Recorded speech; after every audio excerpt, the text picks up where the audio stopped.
Novel میں ماہ کامل ہوں کہ یہ 7ویں قسط ہے۔ کیا کہا؟ ماہ شہر کب گئی؟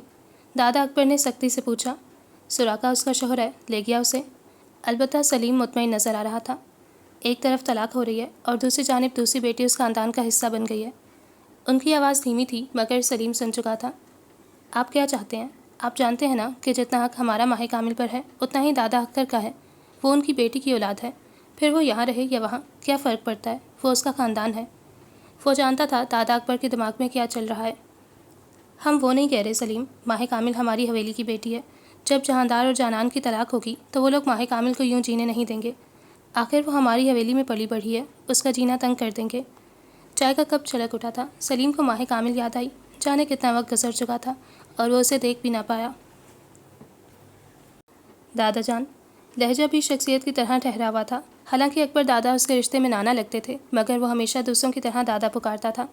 سراقہ اچھا لڑکا ہے، اسے کبھی تکلیف نہیں دے گا۔ بھائی کی زندگی خراب ہوتے وہ بھی نہیں دیکھے گا۔ ماہ کامل ہم سے پہلے ہی بہت کچھ چھپاتی ہے۔ انہیں پہلے ہی اپنے کیے گئے فیصلوں پر کہیں نہ کہیں دکھ تھا جو انہیں ماہ کامل سے دور کر گیا تھا۔ وہ نہیں رہ سکے گی ان کے درمیان۔ اندر آ کر صوفے پر بیٹھتے شاداب ان کی گفتگو سن چکے تھے۔ ابا جی، میں اس کا گھر خراب نہیں کر سکتا۔ تم خاموش ہو شاداب، گھر خراب ہونے کی باتیں تم پر جچتی نہیں ہیں۔ ان کی تیز گہری گھوری نے شاداب کو بھانجے کے سامنے شدید جھینکنے پر مجبور کیا۔ سلیم نے چہرے کا رخ ہی موڑ لیا۔ شاداب کا چہرہ خفت سے سرخ پڑ گیا۔ انہیں بھانجے کے سامنے اپنے لیے یہ الفاظ مناسب نہ لگے۔ لوگ قدم قدم پر ماضی کی خطائیں یاد دلاتے ہیں۔ کمرے میں دوبارہ خاموشی چھا گئی، گویا بات ہی نہ شروع ہوئی ہو۔ میں مدد کروا دوں؟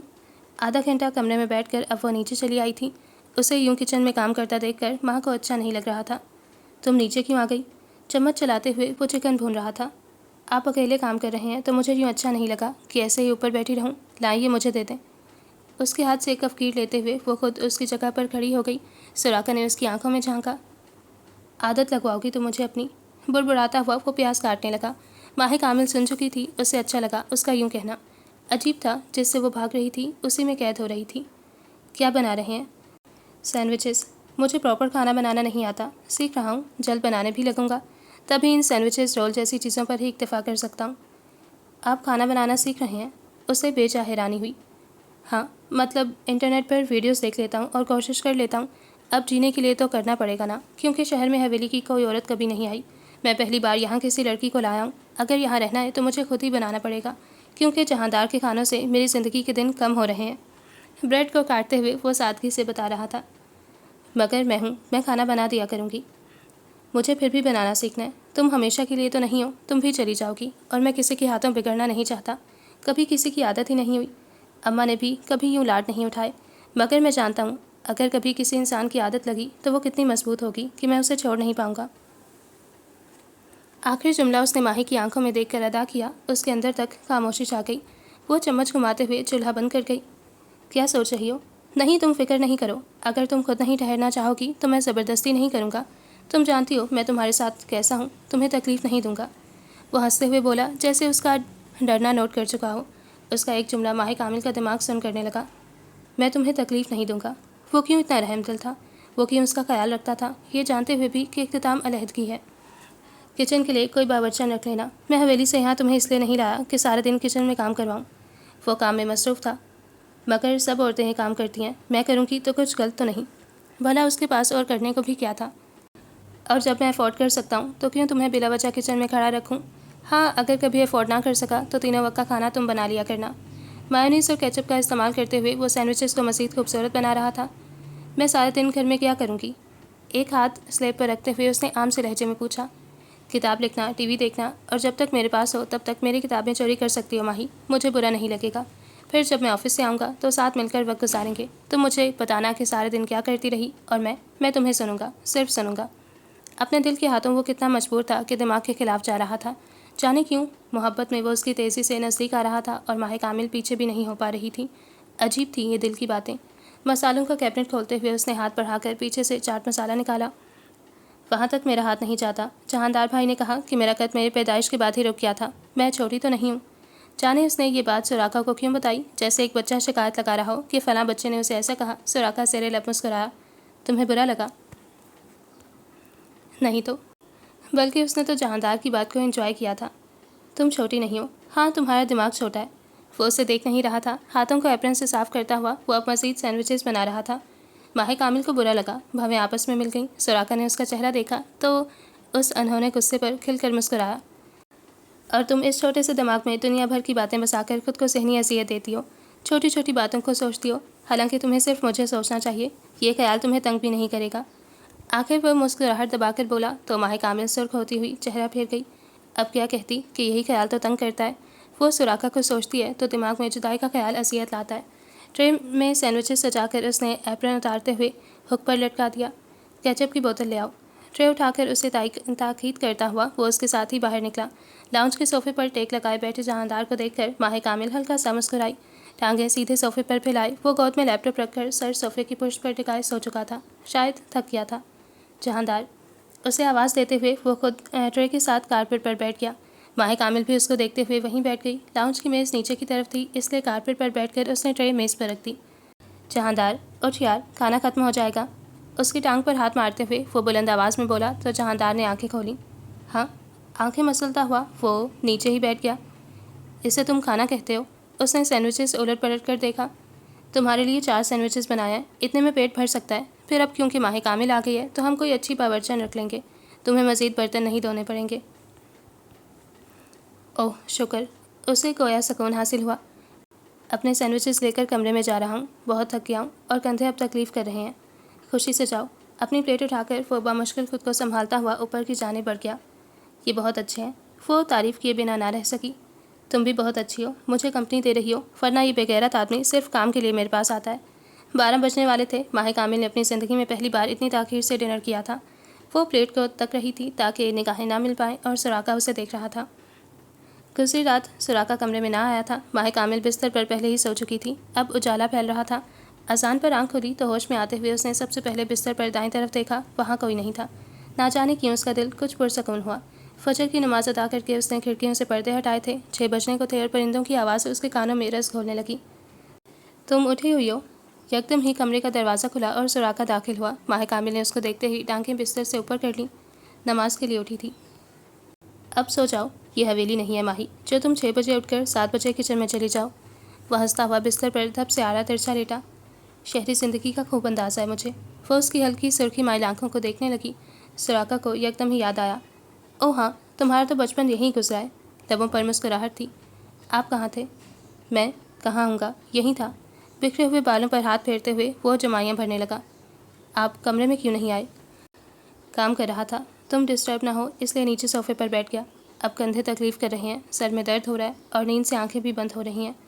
وہ واقعی نڈھال معلوم ہو رہا تھا۔ ماہی کامل کو اس کی بے پناہ فکر ہوئی۔ دوائی دے دیتی ہوں، کھا کر آرام کریں۔ وہ بستر سے اترنے ہی لگی تھی جب تیزی سے سراقہ نے اٹھ کر اپنا سر اس کی گود میں رکھا۔ نہیں بس تم کچھ دیر سر دبا دو، خود ہی ٹھیک ہو جاؤں گا۔ یہ سب کچھ اتنا اچانک تھا کہ ماہی کامل کو اپنی سانسیں رکتی ہوئی محسوس ہوئیں۔ سراقہ لہجہ بوکھلایا ہوا تھا، سر اس کی گود میں رکھ کر اب وہ آنکھیں موند چکا تھا۔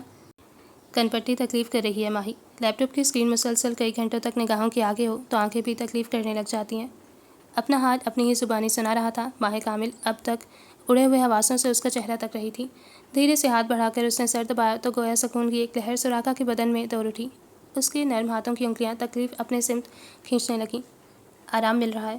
لہجہ گمبھیر تھا۔ 5 منٹ ہی گزرے تھے جب اس کے ہلکے ہلکے خراٹے گونجنے لگے۔ اس کا چہرہ دیکھ کر لبوں پر مسکراہٹ پھیل گئی۔ وہ سو چکا تھا، اس کی محبت میں ڈوبتا یہ شخص بے بس ہو چکا تھا۔ اس کے سر کے نیچے دھیرے سے تکیہ رکھتے ہوئے وہ اٹھ کھڑی ہوئی۔ دوپٹہ سر پر اوڑھتے ہوئے اس نے قدم باہر کی جانب بڑھا لیے۔ ابھی دروازہ کھلا ہی تھا کہ نیند میں ابھرتی بھاری آواز کانوں کو آئی، لان میں مت جانا، وہاں سے باہر کی دیواریں زیادہ اونچی نہیں ہیں، کوئی بھی کود کر اندر آ سکتا ہے۔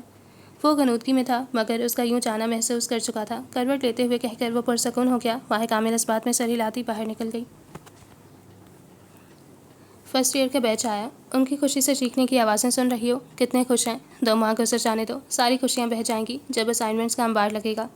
بلکہ کھڑکی سے لڑکیوں کو چیخیں مارتے دیکھ کر ہنستے ہوئے بولی۔ خاموش بیٹھی جانان کے لبوں پر مسکراہٹ آئی۔ یاد ہے ہم بھی ایسے ہی آئے تھے، ہمیں لگتا تھا کہ گھر سے دور رہیں گے تو عیش کر سکیں گے، چند دنوں بعد ہی دل چاہنے لگا تھا کہ گھر چلے جائیں۔ وہ ماضی کو یاد کرتے ہوئے بتانے لگی، یہ وقت کتنا جلدی گزر گیا نا، اب ہم سینئرز ہیں، وقت گزر گیا ہے، پڑھائی ختم ہو گئی ہے اور اب ہم ہمیشہ کے لیے گھر جا سکیں گے۔ مجھے امید ہے میں بھی حویلی جا سکوں گی، جانان دھیرے سے بولی جیسے خود سے مخاطب ہو۔ تمہاری تو رخصتی ہو جائے گی، بہت خوش نصیب ہو تم، جہاندار بھائی جیسا مرد جو اپنی بیوی کو یوں بے پناہ چاہے۔ جانان نے آنکھیں مول دیں۔ محبت میں جنون تھا، اگر نہ ہوتا تو وہ شاید اس کی خاطر ہی طلاق دے چکا ہوتا۔ کاش کے حالات بہتر ہو جائیں، پھر وہ خوشی سے اس کے ساتھ رخصت ہونا چاہے گی۔ ہیلو، کیوں کال کیا آپ نے؟ 2 دن میں تمہارا رزلٹ ہے، تیسرے دن لے جاؤں گا۔ اتنا تو میں جانتا ہوں کہ اکبر حویلی سے کوئی لینے تمہیں آئے گا نہیں، کیونکہ ان کی طلاق والی ڈیل تم سے مکمل نہیں ہوئی۔ میرا انتظار کرنا، ٹھیک ہے؟ میں بہت خوش ہوں۔ فون کی دوسری جانب وہ مسکرا رہا تھا اور جانان کا وجود ساکت ہو رہا تھا۔ جہاندار، اس کی کھٹی کھٹی آواز نکلی۔ ارے یہ دیکھو، ماہ کامل آ گئی۔ اس کی آواز پر وہ کچھ حیران ہوئی۔ ماہ کامل، لو جانان، تم بات کرنا چاہتی تھی نا؟ دوسری جانب اس کی ماہ کامل کی گفتگو وہ سن سکتی تھی۔ ہیلو جانان، کیسی ہو؟ کچھ کہو تاکہ میں تمہاری آواز سن سکوں۔ ماہ کامل کی خوشی سے بھری آواز ابھری۔ ٹھیک ہوں، اس نے ٹھہر کر کہا۔ تم شہر کب آئی؟ بس کل شام ہی، تمہارا انتظار کر رہی ہوں۔ جہاندار نے کہا کہ تم رزلٹ کے بعد یہاں آؤ گی، میں دونوں کے لیے بہت خوش ہوں۔ جانان جان گئی تھی کہ ماہ کامل لا علم ہے۔ اس کا دل چاہا آنسوؤں سے روتے، کاش حالات بہتر ہوتے، کاش سب کچھ پہلے جیسا ہوتا، پھر وہ ماہ کامل کے ساتھ اس کی دیورانی بن کر ایک گھر میں رہتی۔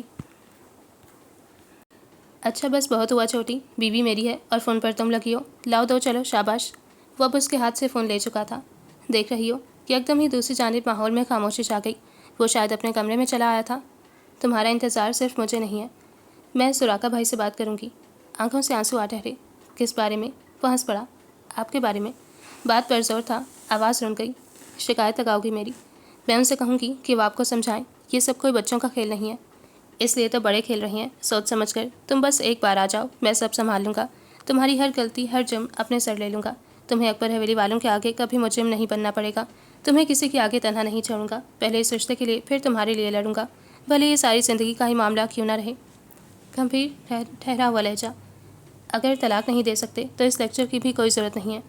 بھڑکتی ہوئی آواز آئی اور کال کٹ گئی۔ جہاندار نے گہری سانس خارج کرتے ہوئے موبائل کی روشن اسکرین دیکھی۔ بس کچھ وقت اور۔ میٹنگ کے دوران موبائل بجنے پر اس نے ناگواریت سے موبائل کی اسکرین دیکھی اور موبائل سائلنٹ کر دیا۔ اسے میٹنگ کے دوران موصول ہونے والی کالز ہمیشہ غصہ دلاتی تھیں، اس لیے اکثر وہ اپنا موبائل آفس روم میں رکھاتا تھا۔ سر، کمپنی سے دوسرا کانٹریکٹ ہو گیا ہے۔ اس کی فائلز اور بقایا کاغذات۔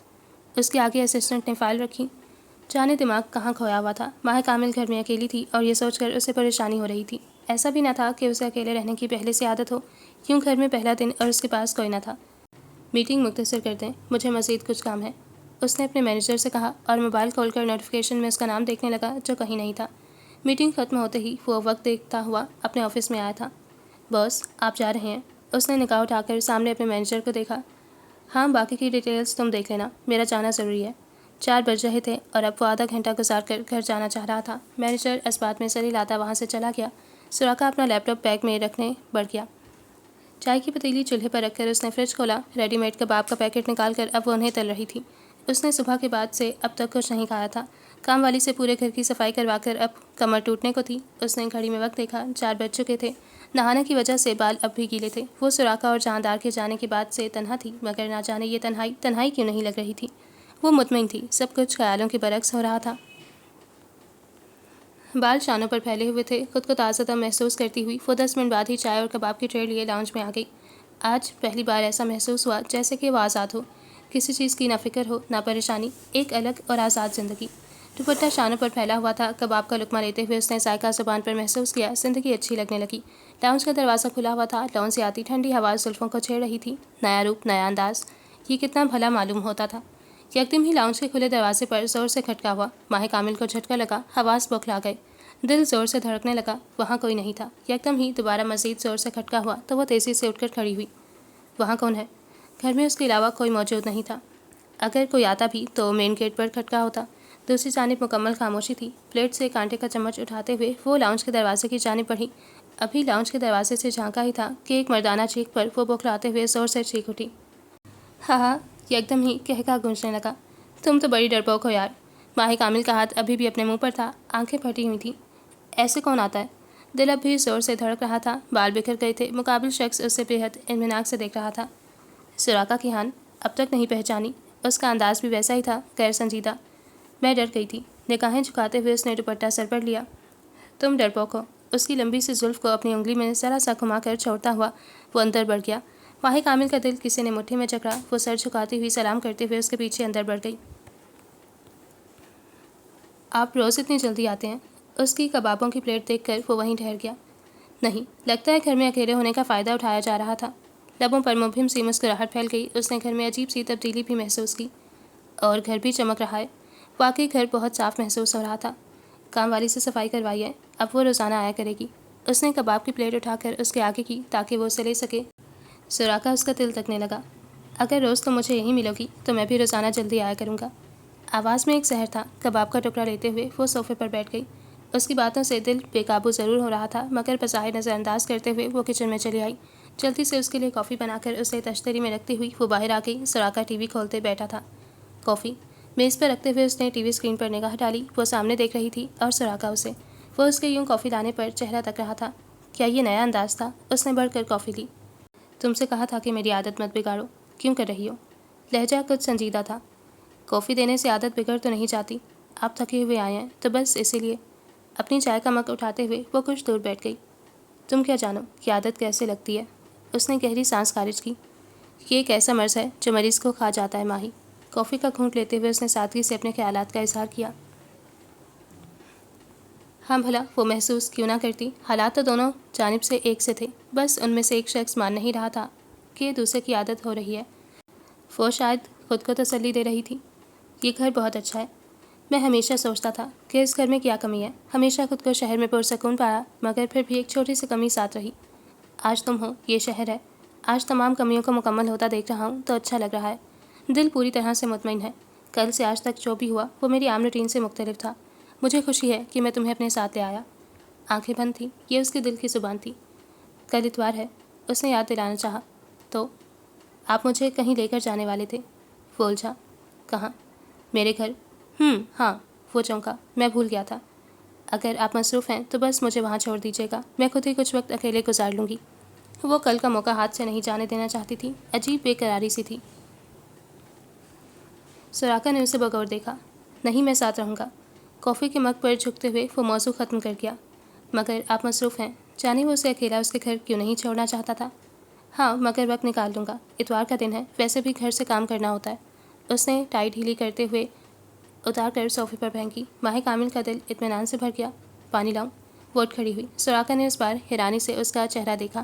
وہ جانتا تھا کہ ماہی ایسا کیوں کر رہی ہے۔ وہ سراقہ کی احسان مند تھی، اور یہی خیال سراقہ کو مسکرانے کی بجائے مزید دکھ میں ڈال گیا۔ کاش وہ جان پاتی کہ یہ سب سراقہ کی ہمدردی نہیں تھی، اور نہ یہ اس کے کیے گئے احسان تھے۔ دل کی باتیں تھیں جو اب تک صرف دل میں ہی تھیں۔ نہیں، بس پاس بیٹھی رہو، پاس رہو گی تو تھکن ویسے ہی اتر جائے گی۔ اب کی بار وہ دل کی باتوں کو زبان پر لانے سے خود کو روک نہ سکا۔ ماہ کامل کا دل کچھ زور سے دھڑکنے لگا۔ وہ نگاہیں چراتی ہوئی دوبارہ بیٹھ گئی۔ اپنے کمر صوفے سے لگائے وہ دونوں بازو سر کے پیچھے رکھے کب تک اسے دیکھتا رہا، اور ماہی اس کافی کے مگ کو دیکھ رہی تھی۔ وہ دیکھ رہا تھا جیسے ایک عرصے بعد وہ چہرہ دیکھ رہا ہو، جیسے حفظ کر رہا ہو، جیسے نظر ہٹائی تو غائب ہو جائے گا۔ مطمئن چہرہ تھا اور دل سکون میں تھا۔ شاید میں کسی اور کے گھر میں آ گیا ہوں۔ ہاتھوں میں شاپنگ بیگس تھے اور وہ لاؤنج کے دروازے کے باہر کھڑا اپنے صاف ستھرے گھر کو دیکھ رہا تھا۔ سبزی کاٹتی ماہی اس کی آواز پر چونکی۔ نہیں، درست آئے ہو۔ ایپرن پہنتا سراقہ اس کی جانب مسکرا کر دیکھنے لگا۔ ارے، میرے اچھے خاصے گھر کے ساتھ یہ کیا کر دیا؟ فرش چمک رہا تھا، صوفے بھی صاف تھے اور ان کی سیٹنگ بھی کچھ تبدیل کر دی گئی تھی۔ ٹی وی لاؤنج اور میز بھی چمک رہے تھے۔ اسے صفائی کہتے ہیں، ورنہ تمہیں تو گندگی کی عادت ہو گئی تھی میرے بھائی۔ ماہی کے آگے سے کٹے ہوئے آلو کی پلیٹ اٹھا کر اس نے ان میں کارن فلور ڈالا۔ کیا میرا کمرہ بھی؟ اب کی بار اس کی آنکھیں پھٹ کر باہر آنے کو ہوئیں۔ ہاں، صاف کروا دیا ہے، اب اچھا لگ رہا ہے جہاندار بھائی، اس نے بہت خوشی سے بتایا۔ چھوٹی، یہ کیا کر دیا تم نے؟ اس نے بیگ میز کی کرسی پر رکھے۔ ویسے اب میں اس بکھرے ہوئے کمرے کو بہت یاد کرنے والا ہوں۔ یہ شاپنگ بیگس کس لیے؟ بیگس کو الٹاتے ہوئے اس نے اندر جیسے سامان چیک کیا۔ یہ سامان میری بیوی کا ہے جو میں مارکیٹ سے لایا ہوں۔ اب ظاہر ہے اس کے آنے کی تیاری بھی تو مجھے ہی کرنی ہے۔ اس نے جھٹکے سے وہ بیگس اٹھائے۔ ہاں ٹھیک ہے، مگر مجھے تو دکھاؤ۔ اندر کھانے پینے کی چیزوں کے علاوہ بھی دوسرا بہت کچھ سامان تھا۔ دور بیٹھی ماہ کامل کو تجسس ہوا۔ کیوں، تو میری بیوی ہے؟ آنکھیں دکھاتے ہوئے بغیر رکے اوپر چلا گیا۔ سراقہ نے حیرانی سے اس کی پشت دیکھتے ہوئے ماہ کامل کو دیکھا۔ تم نے دیکھا اس بے حس آدمی کو؟ آج دوسری بار رات کا کھانا میں بنا رہا ہوں، اور یہ آدمی صرف منہ کھول کر کھاتا ہے، ہاتھ نہیں بٹاتا۔ شکایت بھرا لہجہ تھا۔ آپ کو کل سے نہیں بنانا پڑے گا۔ اس نے اپنی ہنسی دبانے کی کوشش کی تھی، مگر پھر بھی وہ ہلکا سا ہنس پڑی۔ کیوں، تم نے باورچی ڈھونڈ لیا ہے؟ وہ بھی جواباً مسکرا دیا۔ باورچی نہیں ملی، ایک لڑکا مل گیا، ہماری کام والی کا چھوٹا بھائی، گھر گھر باورچی کی نوکری بھی کرتا ہے۔ کتنا بڑا ہے؟ تم صبح گھر میں اکیلی ہوتی ہو اور میں گھر میں کسی انجان لڑکے کے ساتھ تمہیں نہیں چھوڑ سکتا۔ اس نے باور کروایا۔ وہ لڑکا اتنا بڑا نہیں ہے، 13-14 سال کا ہے۔ کیا وہ کھانا بنائے گا؟ اس نے آئی برو جھکائی۔ کام والی نے کہا کہ چھوٹی موٹی چیزیں وہ خود بنا لیتا ہے، لیکن باقاعدہ کھانا نہیں بنا سکتا، اس لیے یہ بہتر رہے گا کہ اگر ہم اس لڑکے کو رکھ لیں، کھانا بنانے میں میری مدد کر دے گا۔ اچھا ہے، میں ویسے بھی کوئی بڑا باورچی نہیں چاہ رہی تھی۔ اگر تمام کاموں کے لیے کوئی نہ کوئی ہوگا تو میں کیا کروں گی؟ مجھے فارغ رہنا بالکل نہیں پسند۔ کھیرا کاٹتے ہوئے اس نے پلیٹ میں سجایا۔ اتفاق کرتے ہوئے سر ہاں میں ہلایا۔ ٹھیک ہے، اسے تم کل بلوا لو۔ ماہر کامل نے اس بات میں سر ہلاتے ہوئے پلیٹ اس کی جانب بڑھا دی۔ کیا ہوا؟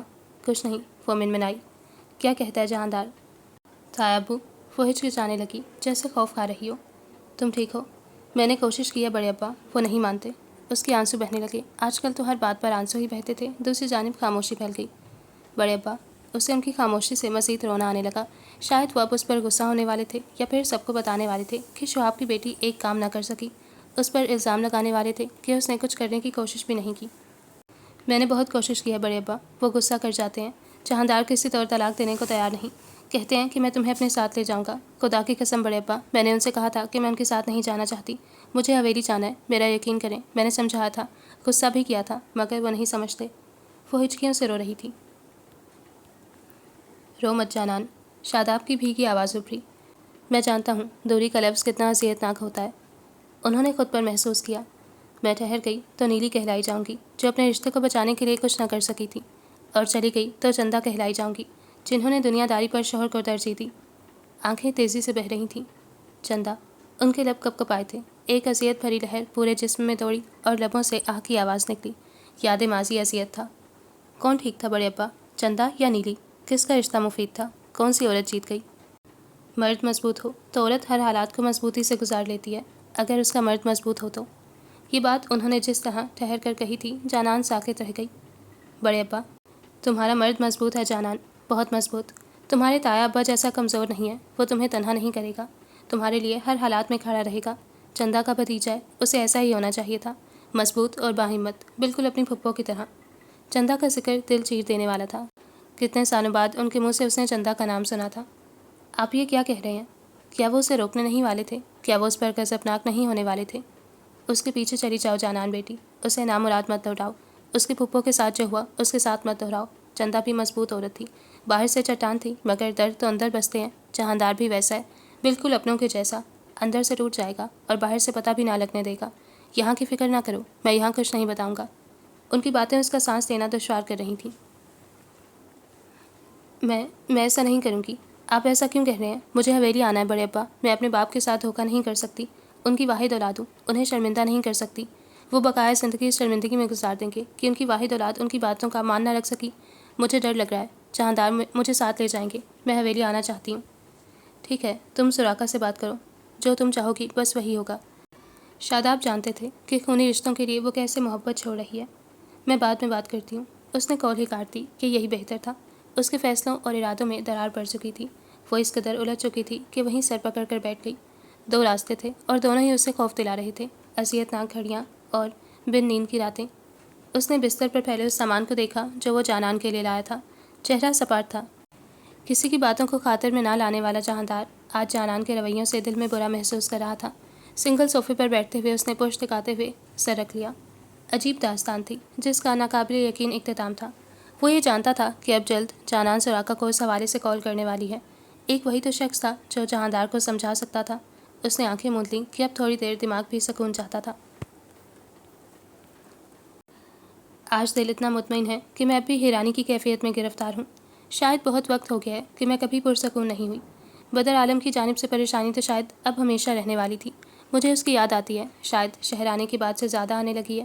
ان چند دنوں میں مجھے احساس ہوا کہ آپ کی زندگی میں ایک شخص کیسے تبدیلی لاتا ہے، گویا زندگی کی کہانی ہی موڑ دی گئی ہو۔ اب یہ سب اتنا برا نہیں لگتا، اب جینے کا دل کرتا ہے، بدر عالم کے لیے، خود کے لیے۔ وہ کہتا ہے کہ میں اسے اپنی عادت نہ لگاؤں، مگر میں اسے کیسے بتاؤں؟ تو عادت تو مجھے بھی ہو رہی ہے۔ میں نہیں جانتی عادت کا لگنا کیسا ہوتا ہے، مگر مجھے ان کی ناموجودگی میں ان کی کمی محسوس ہوتی ہے۔ مجھے خود پر محنت کرنی ہے، مجھے خود کو سمجھانا ہے کہ عارضی جگہ پر دل نہ لگایا جائے۔ میں کل اپنے گھر جاؤں گی، اس بات کی جتنی خوشی ہے اتنا ہی خوف ہے۔ خوف ایسا کہ قلم چلاتے ہاتھ کپ کپا رہے ہیں۔ میں نے ماں کی تصویریں ان کے جانے کے بعد بہت کم دیکھی ہیں، مجھے وہ خوف دلاتی ہیں۔ یادوں کے سمندر میں پھر سے دل و دماغ ڈوب جائے گا اور میں ماضی میں کھو جاؤں گی۔ وہ ماضی جو مجھے راحت دیتا ہے، وہ ماضی جو مجھے اذیت دیتا ہے۔ ماضی میں جینے والے لوگ حال میں نہیں اب۔ یہی تو میری زندگی کا سب سے تکلیف دہ حصہ ہے۔ میں سراقہ کو اپنا ہمراز نہیں بنانا چاہتی۔ میں نہیں چاہتی کہ ہمارے درمیان کوئی ایسی بات ہو جس کے بہانے وہ ساری زندگی مجھے یاد رکھے۔ نہ جانتے ہوئے بھی سب جاننے والا سراقہ ایک بےحد مشکل مرد ہے۔ وہ سب جان جاتا ہے، میرے ارادے، میرے خیالات، میری اداسی، وہ سب سمجھتا ہے۔ کتنا خطرناک معلوم ہوتا ہے جب انسان آپ کو جاننے لگے، پہچاننے لگے، آپ کی عادت بننے لگے، اس کی مسکراہٹ آپ کو بھانے لگے، اس کی موجودگی راحت پہنچانے لگے، تنہائی کاٹنے لگے۔ وہ جینا مشکل کر رہا ہے۔ میرا چھوڑنا اگر اس کے لیے ناقابل برداشت رہا، میں محبت کے ہاتھوں رلنا نہیں چاہتی۔ مجھے خود کو باور کروانا ہے کہ یہ شادی محض ایک سمجھوتا ہے۔ میں کیسے سراقہ کو سمجھاؤں کہ میرا سب سے بڑا خود محبت ہے؟ اس نے آخر میں پین کتاب پر رگڑا اور برابر لیٹے گہری نیند میں ڈوبے سراقہ پر نگاہ ڈالی۔ اس کے بال اس کی آنکھوں سے بہت نیچے تک آتے تھے۔ کروٹ اس کی طرف لیتے ہوئے اس کی آنکھیں ذرا سی پھیلی تھیں۔ ماہ کامل کو اپنی جانب دیکھ کر وہ کچھ چونکا تھا۔ آنکھیں چھوٹی ہوئیں۔ کیا ہوا؟ پریشان ہو؟ اس کا سپاٹ چہرہ نوٹ کرتا ہوا وہ ذرا سا اٹھا۔ نہیں، بس یوں ہی، آپ سو جائیں۔ اس نے تیزی سے چہرہ کتاب کی جانب کیا۔ آنکھیں نم ہو گئیں۔ وہ اس ہلکی روشنی میں اس کی آنکھوں کو نہ دیکھ سکا۔ میں اٹھ جاتا ہوں، مجھے بتاؤ کیا ہوا ہے؟ کچھ نہیں ہوا۔ کتاب بند کرتے ہوئے اس نے سائڈ دراز پر رکھ دی۔ وہ اس کے لیے پریشان تھا اور یہی بات ماہ کامل کی آنکھیں نم کر گئی تھی۔ اس کی محبت دل نرم کر رہی تھی۔ تم جھوٹ بولتی اچھی نہیں لگتی باخدا۔ وہ بلا کر اٹھ ہی بیٹھا۔ پلیز مت کریں۔ آپ نہیں جانتے ہیں یہ سب مجھے کس طرح سے تکلیف دے رہا ہے۔ مت پوچھیں میرا حال، چھوڑ دیں مجھے میرے حال پر۔ حالات مشکل بنا رہے ہیں آپ۔ جانے کیسے ہوا مگر وہ خود کو روک نہ سکی۔ سر جھکاتے ہوئے ہچکیوں کے درمیان بول اٹھی۔ سراقہ پھٹی آنکھوں سے اسے دیکھنے لگا۔ آنسو تیزی سے بہہ رہے تھے۔ وہ رو رہی تھی اور یہ دیکھ کر سراقہ کا دل سکڑ رہا تھا۔ لب کھول ہی نہ سکے، ساکت نگاہیں اس کے چہرے ہی تکتی رہ گئیں۔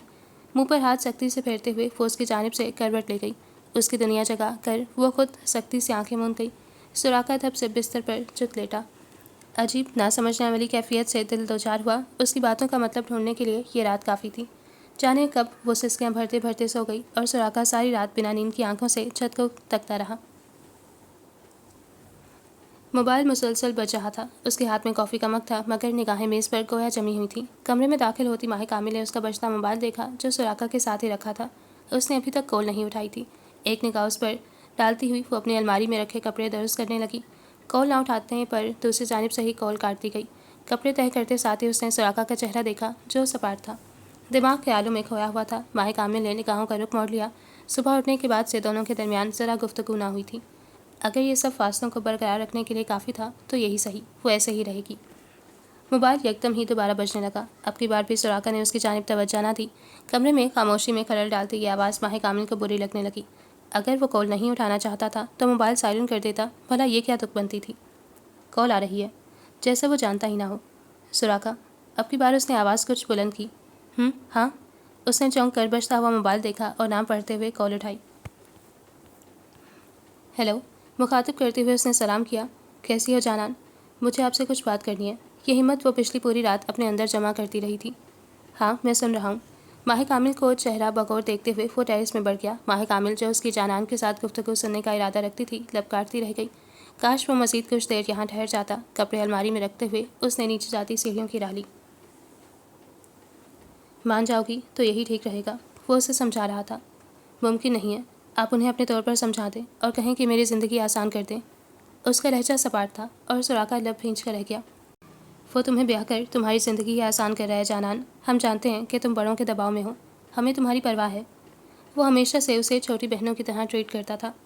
میری پرواہ مت کریں اور جہاندار سے بھی کہیں کہ میرا پیچھا چھوڑ دے۔ مجھے ان کے ساتھ کی کوئی طلب نہیں ہے اب۔ مجھے اب وہ مزید اپنی زندگی میں نہیں چاہیے۔ ان سے کہیں کہ طلاق دے دیں تاکہ میں گاؤں لوٹ سکوں۔ تھک گئی ہوں روز کی ان ایک طرح کی باتوں سے۔ سراقہ بھائی، میری مدد کریں، مجھے اس رشتے سے نجات دلائیں۔ دل اس کی زبان کا ساتھ نہیں دے رہا تھا مگر وہ جانتی تھی کہ اگر ویسا نہ کہتی تو سراقہ کبھی نہ مانتا۔ اسے خود کو بڑوں کے فیصلوں سے راضی دکھانا تھا۔ دوسری جانب لمبی خاموشی پھیل گئی۔ اس کے خود کو ٹھہرا ہوا محسوس کیا، جیسے یقین کرنے کی کوشش کر رہا ہو کہ وہ وہی جانان تھی جو خود کو جہاندار کی بیوی ہونے پر فخر محسوس کرتی تھی۔ سراقہ بھائی، دوسری طرف سے آواز ابھری۔ جانان، جی۔ سراقہ کو مزید کچھ وقت بولنے میں لگا۔ میں ایسا نہیں کروں گا، وہ میرا بھائی ہے، میں اسے مرتا ہوا نہیں دیکھ سکتا۔ تم بھی تو سلیم کو بھائی کہتی ہو، تو کیا اسے مرتا ہوا دیکھ سکتی ہو؟ میں نہیں جانتا مگر میں یہ سب نہیں کر سکتا. مجھے تم بالکل چھوٹی بہنوں کی طرح عزیز ہو مگر وہ میرا بھائی ہے. میں نے ہر طرح کے حالات اس کے ساتھ جیے ہیں. میں اس کا دل نہیں توڑ سکتا. اس کی زندگی ویران کرنے کا مجھے کوئی حق نہیں. تمہیں آنا ہوگا. جو وہ چاہے گا بس وہی ہوگا. اس سب کے لیے تمہیں اسے منانا ہے کیونکہ میں صرف جہاندار کا ساتھ دوں گا. اس کی آواز میں کچھ ایسا تھا کہ جانان نا امید ہو گئی. اسے سراقہ سے یہ امید نہیں تھی. اسے لگتا تھا کہ وہ اس کی بات کا خیال رکھے گا مگر شاید وہ یہ بھول گئی تھی کہ سراقہ جہاندار کا بھائی ہے. جانان نے ناکامی سے آنکھیں موند لیں. چھوڑ دو ان بیکار سوچوں کو. بس خود کو تیار رکھو. ہم میں سے کوئی تمہیں تنہا نہیں چھوڑے گا. کچھ ہی وقت رہتا ہے. حویلی والوں کو ہم منا لیں گے. یہ اس کی آخری بات تھی اور پھر جانان نے کال کاٹ دی. وہ فون کو تکتا رہ گیا. ماہ کامل شہر آ گئی ہے. نیلی نے اس کی ضد پر بلا کر بتایا. وہ چونکا جیسے دھچکا سا لگاؤ. آ جائے گی. کچھ دنوں کے لیے گئی ہے. اس کے چہرے کے تاثرات اداسی میں بدل رہے تھے. وہ خود ہی بات کو اپنی طرف سے درست کر گئی. وہ اب نیلی سے وجہ پوچھ رہا تھا. جانے کیوں اس نے بتایا نہیں مگر تو فکر نہ کر بدر عالم. وہ تیرے لیے کچھ ضرور لائے گی. تو جانتا تو ہے زیادہ وقت تیرے بغیر رہ ہی نہیں سکتی. اس کے کپڑوں کو تہہ کر کے الماری میں رکھتے ہوئے وہ مسکرا کر بتانے لگی. خاموش بدر عالم مزید خاموش رہ گیا. ایک نقطے کو بے وجہ تکتا ہوا سوچوں میں الجھ کر رہ گیا. میں نے سلیم سے کہا ہے کہ وہ ہم دونوں کو بڑے والے پارک لے جائے. تھوڑا وقت باہر کی دنیا کے ساتھ گزارو گے تو اچھا محسوس کرو گے. اس کو دھیرے دھیرے باتوں میں مشغول کرتی نیلی ہر بات پر مسکرا رہی تھی. ابا میاں نے تمہارے لیے یخنی بنوائی ہے اور شاداب بھائی نے ملازموں پر تمہارے حوالے سے مزید سختی کر دیا ہے. تم جو کھانا چاہو اپنی خواہش کا اظہار مجھ سے کر دینا. میں بنوا دوں گی. محبت سے بھتیجے کے چہرے پر ہاتھ پھیرتے ہوئے وہ اس کی نم آنکھیں محسوس کرنے لگی. تو رو رہا ہے بدر. بہن کو یاد کر رہا ہے. نیلی ہمیشہ سے حساس رہی تھی. چھوٹی چھوٹی باتوں پر پریشان ہو جانے والی. آنکھیں نم کرنے والی. اس نے اپنی آنکھوں کو بھی نم پایا. وہ چمک رہی تھیں. بدر عالم نے پھپھو کی آنکھوں میں دیکھا جو بھیگ چکی تھیں. ہاں وہ یاد کر رہا تھا. جانے کتنے مہینے ہو گئے تھے کہ وہ حویلی سے باہر بھی نہ نکلا تھا. بیماری اسے کھا رہی تھی. وہ کمزور ہوتا جا رہا تھا. ختم ہوتا جا رہا تھا. اس نے لیٹ کر اپنا سر نیلی کی گود میں رکھ دیا. آنکھوں کے سامنے اندھیرا چھانے لگا تو وہ آنکھیں ہی موند گیا. جانے کب وہ بہن کا چہرہ دیکھ سکے گا.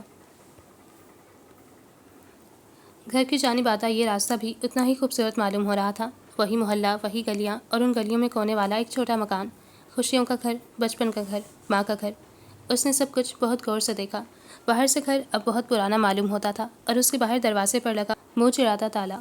چابی. سراقہ نے اسے چابی مانگی تھی. وہ خیالوں کے جھنڈ میں کھوئی. یکدم ہی ہوش میں آئی. لرزتے ہاتھوں سے چابی بڑھاتے ہوئے وہ اپنی نگاہ گھر کے دروازے پر جما گئی. سراقہ دروازہ کھول رہا تھا اور ماہ کامل یوں لگ رہا تھا جیسے وہ یادوں کا سوٹ کیس کھولنے والا ہو. گھر کی یہ چابی ہمیشہ سے اس کے پاس تھی. کہنے کو کچھ ڈپلیکیٹ چابیاں بھی تھیں جو شاید شاداب کے پاس تھیں مگر اس نے ہمیشہ ایک چابی اپنے پاس رکھی تھی. دروازہ چڑچڑاتے ہوئے کھلنے لگا. وہ گاڑی کے پاس ہی کھڑی رہی. اس نے نگاہ ارد گرد ڈالی. محلے کے لوگوں کو اس کے آنے کا علم ہوا تھا. کچھ اپنی چھتوں پر تو کچھ اپنے ٹیرس پر کھڑے اسے تک رہے تھے. چندہ کو کون نہیں جانتا تھا. ساتھ اس کے دو خوبصورت بچے. آنکھوں میں حیرانی اور تجسس تھا. آ جاؤ. سراقہ ہاتھ چھٹکتے ہوئے بولا. دروازہ کھل چکا تھا. دروازے پر بلا کے جالے تھے. اس کے پیچھے چلتی ہوئی وہ اندر داخل ہوئی. 3 کمروں کا چھوٹا گھر تھا. سراقہ نے اندر داخل ہوتے ہوئے چاروں اور دیکھا. داخل ہوتے ساتھ دور ایک چھوٹا کچن تھا. ایک چھوٹا سا کھلا ایریا اور 2 کمرے. اس نے مڑ کر ماہی کو دیکھا جو ساکت کھڑی ہر چیز کو بے حد گہرائی سے دیکھ رہی تھی. ایک ایک کر کے ماضی کے واقعات دماغ میں گھومنے لگے. فرنیچر کو سفید چادروں سے کور کیا گیا تھا. کیا یہاں بھی کوئی آتا رہا ہوگا؟ 15 سالوں سے اوپر ہو چکے تھے. اب تو شاید وہ گنتی بھی بھول چکی تھی. سراقہ قدم بڑھاتا ہوا اندرون حصے میں داخل ہوا. سب سامان اپنی جگہ پر آج بھی رکھا ہوا ہے. چیزوں کو نوٹ کرتے ہوئے وہ قدرے حیرانی سے بولا. امی کے انتقال کے 2 دن بعد یہ گھر لوک ہو گیا تھا. ابا نے خود کیا تھا. 2 دن ہم یہیں ٹھہرے تھے. نیلی پھپھو بھی آئی تھیں کیونکہ اس کے بعد یہ گھر کبھی نہیں کھلنے والا تھا. اس لیے یہاں کی چیزوں کو سمیٹنے پر کوئی توجہ نہیں دی گئی. اس کا چہرہ سپاٹ تھا. وہ ایک ایک چیز کو غور سے دیکھ رہی تھی. وہ ایک کھلا چھوٹا سا ایریا تھا جسے لاؤنج کا نام نہیں دیا جا سکتا تھا. البتہ اس جگہ کے اوپر چھت نہیں تھی. اس جگہ سے تھوڑی ہی دور جا کر گھر کا دوسرا دروازہ آتا تھا. روشنی اور تیز ہوا کا بہت اچھا ملاپ تھا. ایک بڑا صوفہ تھا اور ایک سنگل چیئر. تم ٹھیک ہو؟ اس نے دور ماہ کامل کو خاموش دیکھا. کیا میں اس گھر کی صفائی کروا سکتی ہوں؟ ہاں. اچھا ہے. پھر یہاں اتوار گزارنا مزید ممکن لگے گا. یہ واقعی ایک کھلی جگہ ہے. لوکیشن بھی بہترین ہے. اس پٹی کا آخری کونے والا مکان اور ہوا کا رخ بھی اس طرف ہے. ماہ کامل نے رخ ایک چھوٹے سے کمرے کی جانب کیا جس کے باہر کنڈی لگی تھی. کنڈی کھولتے ہوئے اس نے دروازہ پورا کھول دیا. پرانے گھر کی خوشبو سے گہری سانس لینے پر مجبور کرنے لگی. وہ آوازیں, وہ چہکتے لہجے, پورا ماضی گھوم گیا. بدر عالم اور ماہ کامل کا کمرہ. حسین اور نہ ختم ہونے والا خوبصورت ماضی. تمہارا کمرہ. وہ خود ہی پہچان گیا. لبوں پر مسکراہٹ پھیل گئی. 2 سنگل بیڈ اور اسٹڈی ٹیبل. اس میز پر کافی کچھ رکھا ہوا تھا جیسے بہت سی کتابیں, کھلونے, خطوط اور گڑیا، ماہ کامل کی گڑیا، وہ دیکھتے ہی کسی خوشگوار احساس سے دوچار ہوئی۔ یہ کتاب کس کی ہے؟ کتابوں میں سے وہ ایک کتاب اٹھا کر الٹ پلٹتے ہوئے دیکھنے لگا۔ امی، انہیں پسند تھا یہ سب پڑھنا۔ ماں کا ذکر دل خالی خالی سا کر گیا۔ یہ تو مائیکل کی کتاب ہے، اس نے زیر لب نام دہرایا۔ میں نے ان کی دوسری کئی کتابیں پڑھی ہیں، مگر یہ پڑھنے کا کبھی اتفاق نہیں ہوا۔ لبوں پر مسکراہٹ سی پھیل گئی۔ اسے اچھا لگا کہ جن مصنف کو وہ پسند کرتا ہے ان کی دلدادہ تو وہ اس کی پھوپھی بھی رہ چکی ہیں۔ آپ کو پسند ہے یہ کتاب؟ بلکہ میں نے ان کی جو دوسری کتابیں پڑھی ہیں انہیں خریدنے کی ضرورت ہی نہیں پڑی۔ وہ چندا پھپھو کے کمرے میں سے مجھے ملی تھیں۔ مجھے یاد ہے انہیں کتابوں کا کتنا شوق تھا۔ آپ یہ کتاب ساتھ لے جا سکتے ہیں۔ کیا واقعی؟ اس کے چہرے پر پھیلی خوشی کے تاثرات سے وہ اندازہ لگا سکتی تھی کہ ایک بہترین ریڈر ہونا کیسا ہوتا ہے۔ ہاں، وہ اس کے لیے اتنا کچھ کرتا تھا۔ وہ ایک چھوٹی خوشی بھی نہیں دے سکتی تھی۔ ویسے بھی وہ اس کتاب کا کیا ہی کرتی جو برسوں سے یہاں رکھی ہوئی تھی۔ اس کا نہ ہونا بھی ویسا ہی تھا جیسے اس کا ہونا۔ لہجے میں نرمی تھی۔ وہ کتاب اٹھاتا ہوا باہر نکل گیا۔ اس کے جانے کے بعد وہ اپنے بستر پر بیٹھ گئی، جس کی چادر اب بھی سلوٹ زدہ تھی۔ ایسا لگ رہا تھا جیسے وہ پرانے وقتوں میں پہنچ گئی ہو۔ کمرے کی خوشبو نے اسے بدر عالم کی شدت سے یاد دلائی تھی۔ اسے اپنا دماغ سن ہوتا ہوا محسوس ہوا، جو دونوں ہاتھوں سے چادر کو مٹھی میں بھینچ کر خود پر ضبط کرنے لگی۔ ماہی! اسے ماں کا پکارنا یاد آیا۔ تم میرا چاند ہو ماہی، ایک پورا اور ہر خوبیوں سے مکمل چاند، چندا کا پیارا سا چاند۔ وہ الفاظ پہلے جو راحت کے باعث تھے اب اذیت بھی دیتے تھے۔ یہ اپنے بچھڑے تو اپنی یادوں کے نقش اس کے وجود میں چھوڑ گئے۔ وہ زندہ ہو کر بھی روز مرتی گئی۔ اسے ماں کی موت نہیں بھولتی تھی، وہ موت جو بڑی بے دردی سے آئی تھی، وہ موت جس کے آنے کا امکان چندا کو بہت پہلے سے تھا۔ یادیں جان لے لیتی ہیں، چندا کی بھی لے گئی اور ماہ کامل کی لے رہی تھی۔ کاش وہ چندا کو بتا سکتی کہ اب وہ مکمل چاند نہیں رہی، کچھ ادھورا سا رہ گیا ہے۔ ماہی، اپنے بھائی کا خیال رکھنا، کبھی اس سے تنگ نہ ہونا۔ اگر تم اس سے اکتا گئی تو کہیں زمانے سے اپنے پیروں تلے نہ رون دے۔ وہ اپنی بات کو الفاظ میں نہیں ڈھال سکتا۔ میرے بات ایک تم ہو جو اس کی خاموشی کو سن سکتی ہو، سمجھ سکتی ہو۔ اسے ہمیشہ اپنے ساتھ رکھنا۔ کاش وہ بتا سکتی کہ وہ بدر عالم کا بھی دھیان نہ رکھ پائی، وہ اسے اپنے ساتھ نہ رکھ سکی۔ وہ اسے سمجھنے کے لیے وقت ڈھونڈتی رہ گئی۔ وہ اپنی ماں سے کیے وعدوں پر پورا نہیں اتر سکی۔ آنسو گال بھگو رہے تھے۔ وہ خود میں گھٹتی بے آواز رونے لگی۔ ہچکیاں بن گئیں اور لب لرز رہے تھے۔ اگر سراقہ یہاں ہوتا تو اس کا دماغ شل ہو چکا ہوتا۔ اسے تو کسی لڑکی کو روتے میں چپ کروانے کا تجربہ بھی نہیں تھا۔ میز پر رکھے وہ تمام خط سمیٹ کر اس نے اپنے بیگ میں رکھ دیے۔ وہ گڑیا جس کے ساتھ اس کا بچپن گزرا تھا وہ بھی اٹھا کر اس نے اپنے پاس محفوظ کر لی۔ اسے یاد آیا وہ خط جو گاؤں میں لائی تھی اسے پڑھ ہی نہیں سکی تھی۔ انہیں پڑھنے کا ارادہ کرتے ہوئے اس نے اپنے کمرے میں ایک ایک چیز کو بغور دیکھا۔ بدر عالم کو کھلونے اور اس کی ٹوٹی ہوئی پلاسٹک کی بندوق۔ وہ مسکرا دی۔ اس گھر کا سارا بچپن بدر نے اس پلاسٹک کی بندوق سے ہوائی فائرنگ کی تھی، کبھی دہشت گرد بن کر، کبھی پولیس آفیسر بن کر۔ بدر عالم کی ایک چھوٹی سی تصویر تھی جس پر ہاتھ پھیرتے ہوئے اس نے پیار سے اپنی مٹھی میں چھپا لی۔ اس کا رخ اب اپنی ماں کے کمرے کی جانب تھا جہاں کئی ناقابل یقین راز دفن تھے۔ وہ کمرے سے باہر گھر کے کھلے حصے میں آئی تھی۔ سراقہ صوفے کی پشت سے کمر ٹیک لگائے وہ کتاب کھولے بیٹھا تھا۔ پیشانی پر گہری لکیریں موجود تھیں، البتہ اس کی موجودگی وہ محسوس کر چکا تھا۔ ماہ کامل نے پلٹ کر ماں کے کمرے کو دیکھا جو بند تھا۔ یکدم ہی سراقہ کی آواز ابھری، ماہی! وہ مڑ کر اس کا چہرہ دیکھنے لگی۔ کل رات کیا ہوا تھا؟ کتاب اب بھی ہاتھوں میں تھی مگر دھیان اس پر تھا۔ وہ اس کا چہرہ تک رہا تھا۔ ماہ کامل نے نگاہیں چرانی چاہیں۔ کچھ نہیں، اس نے تھوک نکلا۔ مجھ سے یہ مت کہو، میں ساری رات جاگ کر وجہ تلاش کرتا رہا ہوں۔ اس کی آنکھیں کسی بھی تاثرات سے خالی تھیں اور ماہ کامل کی آنکھوں میں بہت کچھ تھا، دکھ، ادھورا پن اور تکلیف۔ کیا میری وجہ سے تمہیں تکلیف ہوئی ہے؟ وہ ایسا کیوں تھا؟ بنا جانے بنا پرکھے سارے الزام خود کو دے دیتا۔ نہیں، کیا تمہارے رونے کی وجہ میں تھا؟ اس کے لہجے کی نرمی ماہ کامل کا دل موم کرنے لگی۔ مجھے جواب چاہیے۔ ماہ کامل نے پشت اس کی جانب کر لی۔ آپ کو ڈر نہیں لگتا کسی کی عادت لگنے سے؟ اس نے لرزتے ہونٹوں سے الفاظ ادا کیے۔ لگتا ہے، وہ دھیما سا بولا، جب سے تم آئی ہو تب سے لگنے لگا ہے۔ تھوک نکل کر کہتا ہوا وہ اپنی پیشانی انگوٹھے سے دبانے لگا۔ بس یہی وجہ تھی میرے رونے کی۔ وہ آنکھیں رگڑ کر ماں کے کمرے کی جانب بڑھ گئی۔ سراقہ اس کی بات پر ٹھہر سا گیا۔ چندا کے کمرے کے دروازے پر تالا لگا تھا۔ یہ بات اس کی آنکھیں حیرت سے پھاڑنے پر مجبور کر گئیں۔ اسے ان چابیوں کا خیال آیا جو اس نے سراقہ کو دی تھیں۔ وہ صرف 2 چابیاں تھیں، ایک گیٹ کی چابی اور دوسری ایک چھوٹی چابی۔ سراقہ سے چابیاں لیتے ہوئے وہ چھوٹی چابی تالے پر ٹرائی کرنے لگی۔ کمرہ لاک کیوں ہے؟ عجیب الجھن تھی۔ اس کی چابی تمہارے پاس نہیں؟ میرے پاس یہ ایک چھوٹی چابی ہے جس کا مجھے اندازہ نہیں کہ یہ کس تالے کی ہے۔ اس چابی کے مطابق وہ تالا کافی بڑا تھا۔ کس کے پاس ہو سکتی ہے یہ چابی؟ وہ سوچنے لگی۔ ابا کے پاس۔ یکدم ہی گہری سانس خارج کر کے وہ صوفے پر بیٹھ گئی۔ اسے دکھ تھا کہ وہ ماں کا کمرہ نہیں دیکھ سکی۔ اب اسے شاداب سے چابیوں کا مطالبہ کرنا تھا۔ یہ اس کی ماں کا گھر تھا اور اب وہ اس جگہ کو مکمل استعمال میں لانا چاہتی تھی۔ کچن کا دروازہ کھول کر اس نے سب جگہ کا مکمل معائنہ کیا تھا، جیسے ذہن میں بٹھا رہی ہو کہ اسے جلد یہاں آنا ہے، یہاں جہاں کہیں داستان دفن تھی۔ رزلٹ مل چکا تھا۔ وہ خوش تھی کہ اس بار اس نے اچھے نمبرز اٹھائے تھے۔ اتنے اچھے نہیں تھے کہ سلیم اسے سراہتا، مگر اس کے لیے یہی کافی تھا کہ وہ بہتر نمبروں سے پاس ہو گئی۔ میری دعائیں قبول ہو گئیں، بلقیس اپنی خوشی میں خوش جھومتے ہوئے بولی، اور مجھے یقین نہیں آ رہا کہ یہ میرا رزلٹ ہے۔ جانان ہنس رہی تھی، اور مجھے یقین نہیں آ رہا کہ ہم نے آخری بار یہ یونیفارم پہنا ہے۔ چھٹکارا حاصل ہو ہی گیا بالآخر، مگر میں تمہیں ضرور یاد کروں گی جانان۔ اس نے کس کر اسے گلے لگایا تو جانان کھلکھلا دی، ہاں، میں جب بھی ماحول میں خاموشی پاؤں گی تو تمہیں یاد کروں گی۔ وہ دونوں ہنس رہے تھے۔ بلقیس نے کھڑکی سے باہر دیکھا، لڑکیاں ابھی سے گھر لوٹنے لگی ہیں۔ وہ حیرانی سے باہر دیکھ رہی تھی۔ تم کب جاؤ گی جانان؟ میں؟ اس کا چہرہ پھیکا پڑ گیا۔ کیا ہی بتاتی کہ جب تک طلاق کا مطالبہ پورا نہیں ہو جاتا اسے کوئی حویلی سے لینے نہیں آئے گا۔ پتہ نہیں، ابا آج کل زمینوں میں مصروف ہیں اور میں سلیم کے ہمراہ نہیں جانا چاہتی۔ وہ مجھے بدو کہے گا اور کم مارکس لانے پر تنگ کرے گا۔ اس نے برا سا منہ بنا کر بتایا تو بلقیس ہنس دی۔ یعنی تم ایک ہفتہ مزید یہاں رہنے والی ہو؟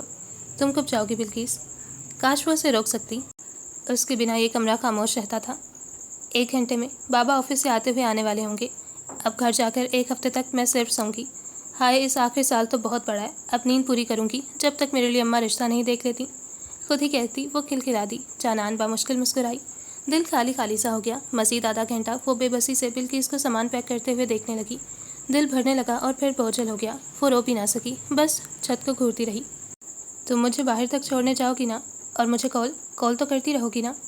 ہاں، چھوڑنے بھی جاؤں گی اور کال بھی کیا کروں گی۔ تمہیں بھول سے بھی نہیں بھلاؤں گی۔ بس ایک مسکراہٹ ہونٹوں پر چپکی ہوئی تھی۔ مزید آدھا گھنٹہ گزر گیا۔ وہ پورے 1 گھنٹے بعد اسے چھوڑنے نیچے آئی تھی۔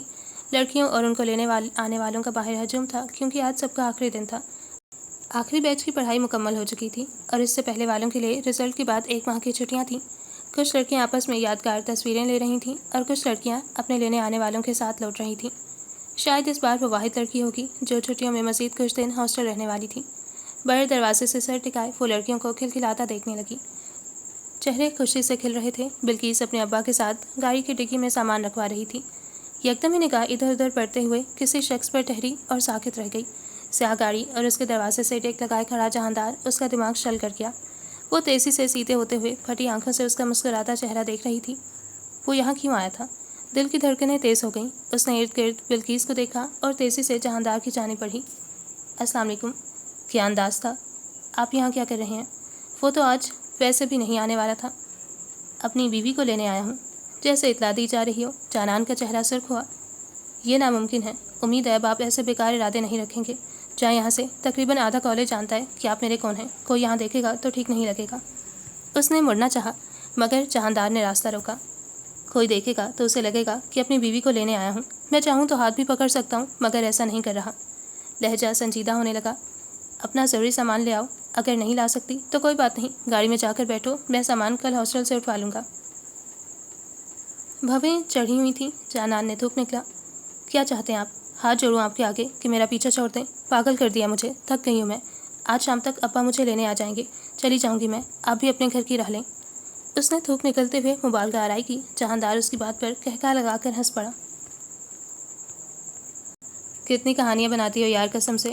نہیں آئیں گے وہ تمہیں لینے، بیٹھی رہ جاؤ گی۔ تمہاری ساری امیدوں پر پانی پھیرنے کے لیے تمہارے خونی رشتے ہی موجود ہیں۔ وہ پیار سے دیکھنے لگا تو جانان کا چہرہ سرخ ہوا۔ آپ میرے ساتھ غلط کر رہے ہیں۔ لہجہ کمزور پڑ گیا۔ غلط؟ لہجہ تلخ ہوا۔ کاش میں واقعی کچھ ایسے قدم اٹھاتا جو غلط ہوتے، پھر تمہیں یہ کہنے کی ضرورت پیش نہ آتی۔ تم ابھی نہیں سمجھو گی اور نہ میں یہ وقت تمہیں سمجھا کر ضائع کرنا چاہتا ہوں۔ سامان لے کر آؤ، ہم جا رہے ہیں۔ وہ گاڑی کا دروازہ کھولتا ہوا مڑ گیا۔ ارے جانان، تم تو کہہ رہی تھی کہ مزید 1 ہفتہ ٹھہرو گی، پھر کیسے لوٹ رہی ہو؟ نہیں وہ، اس نے کہنا چاہا جب جہاندار بول پڑا۔ ہاں، مگر میں لینے آ گیا ہوں، بیوی کو اکیلے نہیں چھوڑ سکتا۔ جہاندار کی باتوں پر اس کا دل پھٹنے کو ہوا۔ ہاں صحیح کہہ رہے ہیں جہاندار، میں جا رہی ہوں۔ مجھے خود بھی اندازہ نہیں تھا کہ یہ اتنی جلدی آ جائیں گے۔ میں ذرا اپنا سامان لے کر آتی ہوں۔ وہ مڑنے لگی جب جہاندار نے آہستگی سے سرگوشی کی۔ ماہ کامل بھی تمہارا انتظار کر رہی ہے، جلدی نیچے آ جانا، میں انتظار کر رہا ہوں۔ جانان کی چال سست ہو گئی۔ نیچے والے روم میں شفٹ ہو جاؤ، 4-5 اور لڑکیاں ٹہری ہوئی ہیں۔ وارڈن نے اسے گزرتے دیکھا تو بتایا، اس کے شوہر صاحب آ گئے ہیں، جانان جا رہی ہے۔ ایک جونیئر نے چھوٹتے ہی بتایا۔ اوہ مبارک ہو پھر، اچھا یہ وقت گھر میں گزارنا۔ مسکرا کر کہتی ہوئی وہ اپنے آفس چلی گئیں اور جانان کو لگا کہ اس کا اصل امتحان تو اب شروع ہوا ہے۔ آنسو تیزی سے بہنے لگے۔ ابا جی مجھے بے چینی ہو رہی ہے، مجھے نہیں لگتا وہ لڑکا اسے یوں طلاق دے گا۔ میں جانان کو مزید یوں تنہا شہر میں نہیں چھوڑ سکتا۔ آج وہ ہاسٹل 1 ماہ کے لیے خالی ہو جائے گا، وہ وہاں کیا کرے گی؟ شہاب بے چینی سے پہلو بدل رہے تھے۔ تم کیا چاہتے ہو شہاب؟ دادا اکبر نے انہیں بغور دیکھا۔ میں اسے لینے جا رہا ہوں۔ جس شخص نے اس عرصے میں طلاق نہیں دی وہ ایسے بھی نہیں دے گا۔ ہم طلاق کی کارروائی جانان کو حویلی بلوا کر بھی کر سکتے ہیں۔ بس ابا جی میرا دل نہیں مان رہا کہ میں اسے مزید ہاسٹل میں چھوڑوں۔ سب لڑکیاں آج گھروں کو جا رہی ہوں گی، وہ بھی اپنے باپ کا انتظار کر رہی ہوگی۔ وہ اٹھ کھڑے ہوئے۔ کیوں کر رہی ہوگی وہ تمہارا انتظار، جب وہ جانتی ہے کہ جہاندار کو طلاق کے لیے منوائے بغیر حویلی والے اسے لینے نہیں آئیں گے؟ دادا اکبر کی پیشانی پر بل پھیلے۔ ابا جی وہ میری ایک اولاد ہے، میرا بھی تو کچھ سوچیں۔ بس میرا دل نہیں مان رہا، میں اسے اپنے ساتھ لے کر آؤں گا۔ ہم طلاق کے لیے بڑے ابا سے خود بات کریں گے۔ زبردستی کا رشتہ تو وہ بھی نہیں چاہیں گے۔ اپنا موبائل اٹھاتے ہوئے وہ باہر نکل گئے تاکہ جانان کو کال ملا سکیں۔ اس نے کھڑکی سے گاڑی میں بیٹھے جہاندار کو دیکھا جو گھڑی میں وقت دیکھتا ہوا ہاسٹل کے دروازے کو تک رہا تھا۔ اس نے اپنا سامان سمیٹا اور وارڈن کی آواز پر نیچے چلی آئی۔ اسے انتظار مت کرواؤ، چوکیدار دوبارہ تمہارا پوچھنے اندر آیا ہے۔ وارڈن بھی مسکرا کر بتانے لگی، آپ کا شکریہ میم، مجھے آپ یاد رہیں گی۔ اسے رونا کسی اور بات پر آ رہا تھا مگر وہ اس بات پر ہو گئی۔ وارڈن نے اسے پیار کیا۔ ہم بھی تمہیں نہیں بھولیں گے، شرارتی اور چلبلی سی جانان۔ اس کے سر پر ہاتھ رکھ کر اسے رخصت کیا۔ میں تمہیں ہر ویکنڈ پر کال کروں گی۔ بلکہ جانے کتنی دیر تک اس کو گلے سے لگائے رکھی تھی۔ میں تمہاری کال کا انتظار کروں گی۔ جانان نے آنکھیں موند لیں۔ اس کے جانے کے بعد وہ جہاندار کی طرف بڑھی تھی۔ وہ گاڑی سے اترتا ہوا اس کی طرف کا دروازہ کھولنے بڑھا۔ میں نہیں جاؤں گی۔ اس نے مٹھیاں بھینچ لیں۔ میں خود گاڑی میں بٹھا دوں گا۔ وہ بھی اپنے نام کا تھا۔ سوٹ کیس پچھلی سیٹ پر رکھتے ہوئے اس نے اگلی سیٹ پر بیٹھنے کا اشارہ دیا۔ جانان کو اب خیال آیا کہ کیسے جہاندار نے اسے جان کر جھوٹ کہا تھا کہ وہ اسے منگل کے روز لینے آئے گا، مگر وہ آج ہی آ گیا تھا تاکہ جانان فرار کا موقع نہ ڈھونڈ سکے۔ مجھے آپ سب سے نفرت ہے، دانت پیس کر کہتی وہ گاڑی میں بیٹھ گئی۔ یکدم ہی اس کا فون بجنے لگا۔ قبل اس کے کہ وہ اٹھاتی جہاندار نے نام پڑھتے ساتھ ہی اس کے ہاتھ سے موبائل لے لیا۔ گاڑی کا دروازہ بند کرتے ہوئے سیٹ پر آ بیٹھا۔ میرا موبائل دیں، اس نے بات پر زور دیا۔ جہاندار نے کال اٹھا کر موبائل کان سے لگایا اور گاڑی سٹارٹ کرنے لگا۔ جانان بیٹی تو فکر نہ کر، میں لینے آ رہا ہوں۔ ابا جی کو میں نے منا لیا ہے، ہم طلاق کے لیے خود بڑے ابا سے بات کریں گے۔ تجھے اب مزید ہاسٹل میں نہیں رہنا پڑے گا۔ وہ شاید جلدی میں تھے۔ جہاندار مبہم سا مسکرایا اور جانان کا چہرہ تکنے لگا جو الجھے لہجے سے اسے دیکھ رہی تھی۔ سلام سسر جی۔ لبوں پر خود ہی مسکراہٹ گہری ہو گئی۔ بے خبر جانان اس کے الفاظ سن کر ہی ٹھہر گئی تھی۔ ابا کی کال آئی تھی، دل تڑپ رہا تھا۔ تم؟ دوسری جانب شہاب بھڑک اٹھے۔ ہاں میں، آپ کی بیٹی کا شوہر اور آپ کا داماد جہاندار۔ کیا خبر دینے والا انداز تھا۔ گاڑی آگے بڑھ رہی تھی۔ تم کیا کر رہے ہو؟ میری بیٹی کہاں ہے؟ اپنے شوہر کے ساتھ سسرال جا رہی ہے۔ یکدم ہی دوسری جانب سے کال کٹ گئی۔ وہ باتوں کو سوچ کر ہی ہنسنے لگا۔ تمہاری حویلی میں کیا سب لوگ ایسے ہی ہیں؟ کیا مطلب؟ ابا نے کیا کہا؟ باپ کو سن کر دل تڑپ اٹھا۔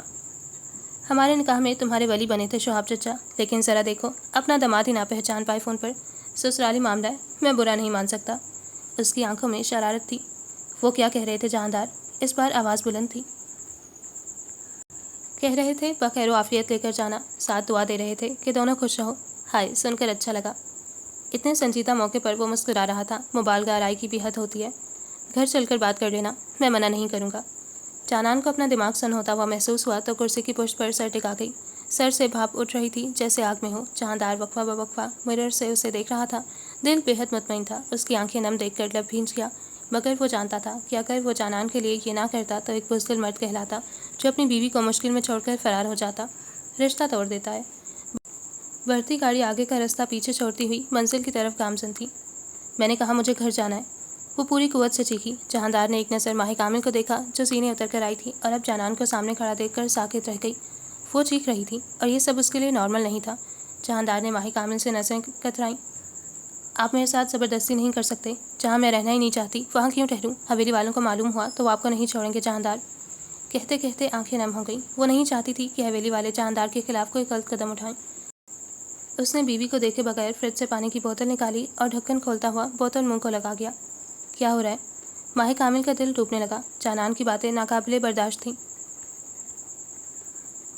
ماہی کامل، ان سے کہو مجھے حویلی چھوڑ کر آئیں۔ وہ تیزی سے اٹھ کر اس کی جانب آئی، شاید کہ وہ کسی کی بات مان لے۔ مگر کیوں؟ کیا ہوا ہے جانان؟ تم تو جہاندار بھائی کے ساتھ آنا چاہتی تھی نا؟ آنکھیں پھٹ کر اس کا چہرہ گھور رہی تھیں اور جہاندار خود پر بھرپور قابو کیے کھڑا تھا۔ وہ وقت بہت پرانا ہو گیا ہے، مجھے اب ان سے طلاق چاہیے۔ یہ طلاق دیں گے تو میں حویلی جا سکوں گی۔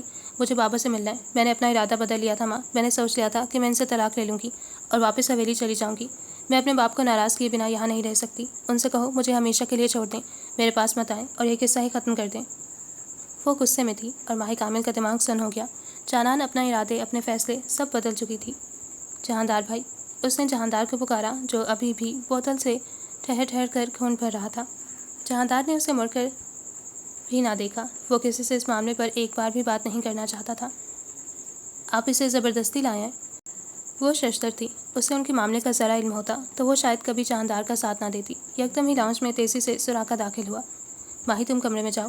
سراقہ نے اسے تیزی سے تنبیہ کی۔ ماہی کامل نے اس کا چہرہ دیکھا۔ وہ اس سے کوئی اور بات کرنے کے موڈ میں نہیں تھا۔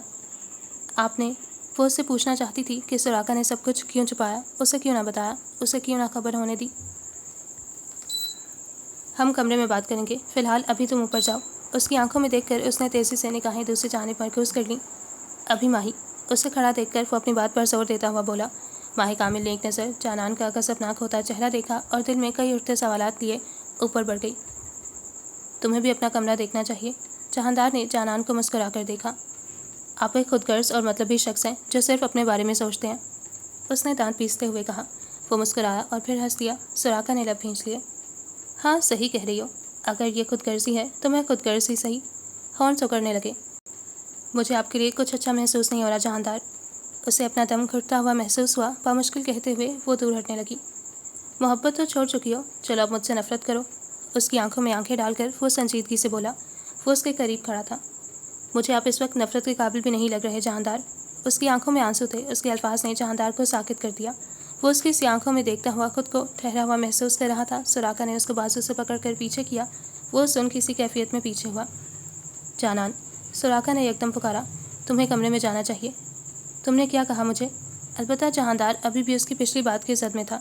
ایک آئی برو ذرا سی اچکا کر اس نے ششدر لہجے میں پوچھا۔ وہ اس کے قریب بڑھنا چاہتا تھا مگر بازو سراقہ کے قابو میں تھا۔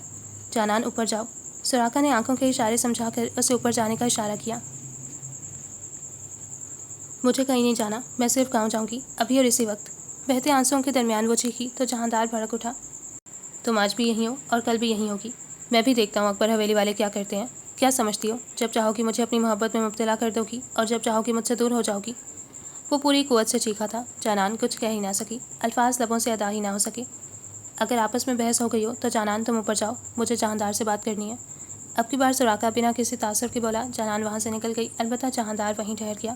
جانے جانان کے الفاظ زیادہ تکلیف دہ تھے یا اس کے نفرت بھرے تاثرات۔ کیا کہہ رہے ہو شواب تم؟ اکبر دادا تیزی سے سیدھے ہوئے، آنکھیں بے یقینی سے پھٹی ہوئی تھیں، پیشانی پر گہرے بل نمودار ہوئے۔ میری بیٹی ابا، غصے سے چہرہ سرخ ہو رہا تھا۔ میری بیٹی کو اپنے ساتھ لے گیا، سانس پھول رہی تھی۔ ہم چھوڑیں گے نہیں اسے۔ مہتاب کے دھاڑنے کی آواز لاؤنج میں داخل ہوتے سلیم کو ٹھٹکنے پر مجبور کر گئی۔ کسے؟ کیا ہوا ہے؟ شواب کی آنکھوں میں خون اترا ہوا تھا۔ دادا اکبر غصے سے سرخ معلوم ہوتے تھے۔ بڑے ابا کے پوتے کا ذکر ہو رہا ہے، وہ ہماری جانان کو زبردستی ہاسٹل سے اپنے ساتھ لے گیا۔ مہتاب نے اسے تیزی سے بتایا۔ سلیم نے سوچتے ہوئے گہری سانس لی تو چلو ایک اور قیامت آ گئی تھی۔ اکبر بھائی کو کال ملاؤ، ہمیں اپنی لڑکی آج رات تک یہاں چاہیے۔ یہ لڑکا خود کو سمجھتا کیا ہے؟ اس عمر میں بھی ان کے پاس اتنی طاقت تھی کہ ان کی آواز بھرپور حویلی میں گونج رہی تھی۔ ابا میاں، مجھے ایسا کیوں لگ رہا ہے جیسے یہ سب اکبر حویلی والوں کا منصوبہ ہے؟ انہوں نے ہم سب سے بدلہ لینے کے لیے کیا ہے، ورنہ کیا بڑے ابا کو معلوم نہ ہوگا کہ جہاندار کیا کرنے والا ہے؟ سلیم انہیں ہنگامی کیفیت میں چھوڑتا ہوا تیزی سے ماں کے کمرے میں داخل ہوا۔ کیا ہو رہا ہے اماں؟ پریشانی سے گھبرا کر اٹھتی نیلی اس کے پاس آئی۔ اس لڑکے نے ٹھیک کیا سلیم، جانان بہت معصوم ہے۔ نیلی کی پریشان آنکھیں اسے آنے والے حالات سے آگاہ کر رہی تھیں۔ شوہر ہے وہ اس کا، طلاق کیسے دے گا اماں؟ کسی کی خوشیوں کو آگ لگانا کہاں کا انصاف ہے؟ اس نے ماں کی لرزتی انگلیوں کو مضبوطی سے تھاما۔ سلیم، جانان کیسی ہوگی؟ وہ رو پڑی۔ جانے اتنی حساس کیوں تھی؟ کیا شاید یہ حالات کا تحفہ تھا؟ وہ خود میں مضبوط تھی، کئی سال پہلے ہی کھو چکی تھی۔ جہاندار اسے کبھی نقصان نہیں پہنچائے گا، البتہ آپ کو اکبر حویلی والوں سے ڈرنا چاہیے۔ اکبر حویلی کے مردوں سے کئی درجے بہترین اکبر حویلی کے مرد اکثر دادا کے پوتوں کو اپنی عورتوں کی حفاظت کرنی آتی ہے۔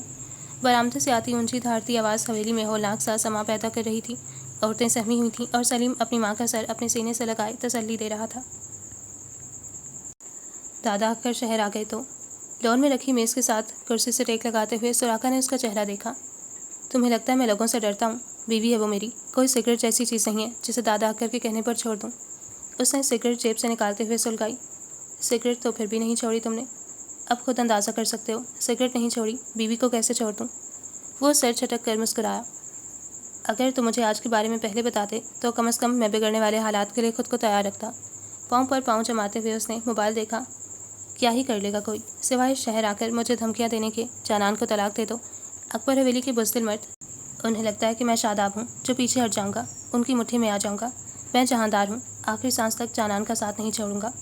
جانے کیا ہوا کہ سگریٹ بجھاتا ہوا وہ باہر نکل گیا۔ سراقہ نے گہری سانس بھری۔ آفس سے آنے کے بعد تو اس نے بھی کپڑے چینج نہیں کیے تھے۔ کچھ دیر بعد وہ بھی اٹھ کھڑا ہوا۔ کمرے میں داخل ہوتے ہوئے اس نے ایک نظر ماہ کامل کو دیکھا جو بستر پر کروٹ لیے لیٹی ہوئی تھی۔ کوٹ اتارتے ہوئے اس نے کنکھیوں سے اس کے چہرے پر نگاہ ڈالی۔ وہ شاید اس کا انتظار کرتے کرتے سو گئی تھی۔ سراقہ ویسے بھی اس سے کترا رہا تھا، جیسے آنکھیں نہیں ملا پائے گا۔ یقیناً وہ اس سے پوچھے گی کہ اس نے سچ کیوں نہیں بتایا۔ جوتے اتارتے ہوئے اس نے وارڈروب سے کپڑے نکالے اور واش روم میں گھس گیا۔ زینت، دادا اکثر کی آواز پر وہ تقریباً بھاگتے ہوئے آئی تھیں۔ جی ابا، تمہارا لڑکا کیا کیا کرتا پھر رہا ہے، ہماری عزت خراب کرے گا۔ ابا میاں، میں تو کہتا ہوں ٹھیک ہی کیا۔ کیہان چچا نے کندھے اچکائے۔ اس کی بیوی تھی، اور پھر جو چھوٹے ابا نے کیا وہ بھی درست نہیں تھا۔ ذرا ان کے مردوں کو بھی تو خبر ہو کہ ہم ان کے غلام نہیں ہیں۔ جب چاہے رشتے سے منع کر دیا اور جب چاہا ہمارا لڑکا مانگ لیا۔ ان سارے حالات سے اگر کوئی مطمئن تھا تو وہ کیہان تھے۔ تم خاموش رہو کیہان۔ ان کی بلند آواز پر کیہان خاموش رہے۔ بیٹی یوں اچانک سے نظروں سے اوجھل ہو جائے تو کتنا کم لگتا ہے، کوئی ہم سے پوچھے۔ ان کی آواز بھر آئی۔ زینت چچی کی آنکھیں بھیگ گئیں۔ ابا میاں وہ نہیں سنے گا، اس نے پہلے ہی اپنے ارادوں سے خبردار کیا تھا ابا میاں۔ وہ ماتھا پیٹتی ہوئی وہیں بیٹھ گئیں۔ مہتاب کی کال آئی تھی۔ اصل قیامت تو چھوٹے ابا کی حویلی میں برپا ہوئی ہے، ویسے ہی قیامت جو سالوں پہلے ہماری حویلی میں برپا ہوئی تھی۔ کیہان چچا نے گہری سانس خارج کی۔ اس کمینے کو کال ملاؤ اور ہماری بات کرواؤ۔ دادا اکثر نے مٹھیاں بھیجتے ہوئے خود پر قابو کیا۔ کیہان نے سر اس بات میں ہلایا۔ زینت چچی کا دل ڈوبنے لگا۔ انہیں بیٹے کی فکر ہو رہی تھی۔ کیا ہی ضرورت تھی اپنے دشمن بنانے کی۔ آنکھوں سے نکلتے آنسو رخسار پر بہنے لگے۔ جانان، اس کی آواز میں ایک انسیت تھی۔ صوفے پر بیٹھی جانان نے یکدم اس کا چہرہ دیکھا، مسکراتے لب اور خوش باش لہجہ۔ وہ جانان کے لہجے کی تلخی بھلا کر اس کے پاس آیا تھا۔ میں جانتا ہوں تمہیں بھوک لگی ہے۔ آستین کوہنیوں تک چڑھاتے ہوئے وہ اس کے سامنے بستر پر بیٹھ گیا۔ آپ اور بھی بہت کچھ جانتے ہیں جہاندار۔ اس کا دل کٹ رہا تھا، وہ نگاہیں بھی نہ ملا سکی۔ مگر آپ کچھ نہیں سمجھنا چاہتے۔ آپ سب دیکھ رہے ہیں، سب محسوس کر رہے ہیں، مگر کچھ نہیں کہتے۔ وہ اٹھ کھڑی ہوئی، لہجہ کپ کپا رہا تھا۔ میں کیا کہوں، پہلے کہہ چکا ہوں کہ وہ تمہیں صرف اپنے کھیل کا حصہ بنا رہے ہیں۔ اس نے کندھے اچکائے۔ وہ میرا باپ ہے جہاندار، جو بھی معاملہ ہو، جیسی بھی بات ہو، میں ان کی اکلوتی بیٹی ہوں۔ اگر آپ کی بہن ہوتی اور آپ کی بات کا بھی مان نہ رکھا جاتا تو تکلیف آپ کو بھی ہوتی، مگر آپ ان سب باتوں کو کبھی نہیں سمجھ سکتے۔ آپ نہیں سمجھ سکتے کہ ایک مضبوط حصار کیا ہوتا ہے، باپ کا رشتہ کیا ہوتا ہے۔ ایسا کوئی رشتہ نہیں ہے آپ کے پاس۔ جانے کہتے کہتے وہ کب تلخ ہو گئی۔ وہ ٹھہر سا گیا، کچھ نہ کہہ سکا۔ اسے یک ٹک تکنے لگا۔ جانان نے اس کا چہرہ دیکھا تو اس کے خاموش تاثرات غلطی کا احساس دلانے لگے۔ جانے کیسے وہ زیادتی کر گئی۔ وہ مسکرا دیا۔ وہ سب کے باوجود مسکرا دیا۔ تم کہہ سکتی ہو، تم سب کہہ سکتی ہو، اور میں تمہارا کہا ہوا ہر لفظ برداشت کر سکتا ہوں۔ کسی کا تلخ لہجہ برداشت نہ کرنے والا جہاندار آج مطمئن کھڑا تھا، جیسے بآسانی ضبط کر گیا ہو۔ اس کے الفاظ، اس کا لہجہ جانان کو کمزور کرنے لگا۔ اسے لگا وہ مزید اس سے بحث نہیں کر پائے گی، وہ اپنی منوا نہیں پائے گی۔ ناک سرخ ہو گئی۔ آپ ایسا مت کریں۔ آواز نرم پڑ گئی۔ میں خود کو نہیں روک سکوں گا، مگر ہاں تمہیں موقع ملے گا۔ جب میری ٹھٹائی تمہارے باپ چچاؤں کو شہر کا رخ کروائے گی تو ان سے کہہ دینا کہ ایک گولی میرے سینے پر بھی مار دیں، شاید پھر یہ قصہ ختم ہو جائے۔ اس نے کن پٹی کو انگلی سے دباتے ہوئے سنگھار میز کی جانب رخ کیا۔ سر درد سے پھٹ رہا تھا، مگر اس کا چہرہ ہر تاثر سے خالی تھا۔ جانان نے آنکھیں موند لیں۔ محبت زنجیر ثابت ہونے لگی۔ اسے لگا وہ اپنے باپ کی نافرمانی کر جائے گا۔ جہاندار نے میز کی جیب سے سگریٹ کا ڈبہ نکالا۔ ہلچل کی آواز پر آنکھیں کھول کر وہ اسے سگریٹ نکالتا دیکھنے لگی۔ آپ میرے سامنے سگریٹ پئیں گے؟ اس کی آنکھیں حیرت سے پوری کھلیں۔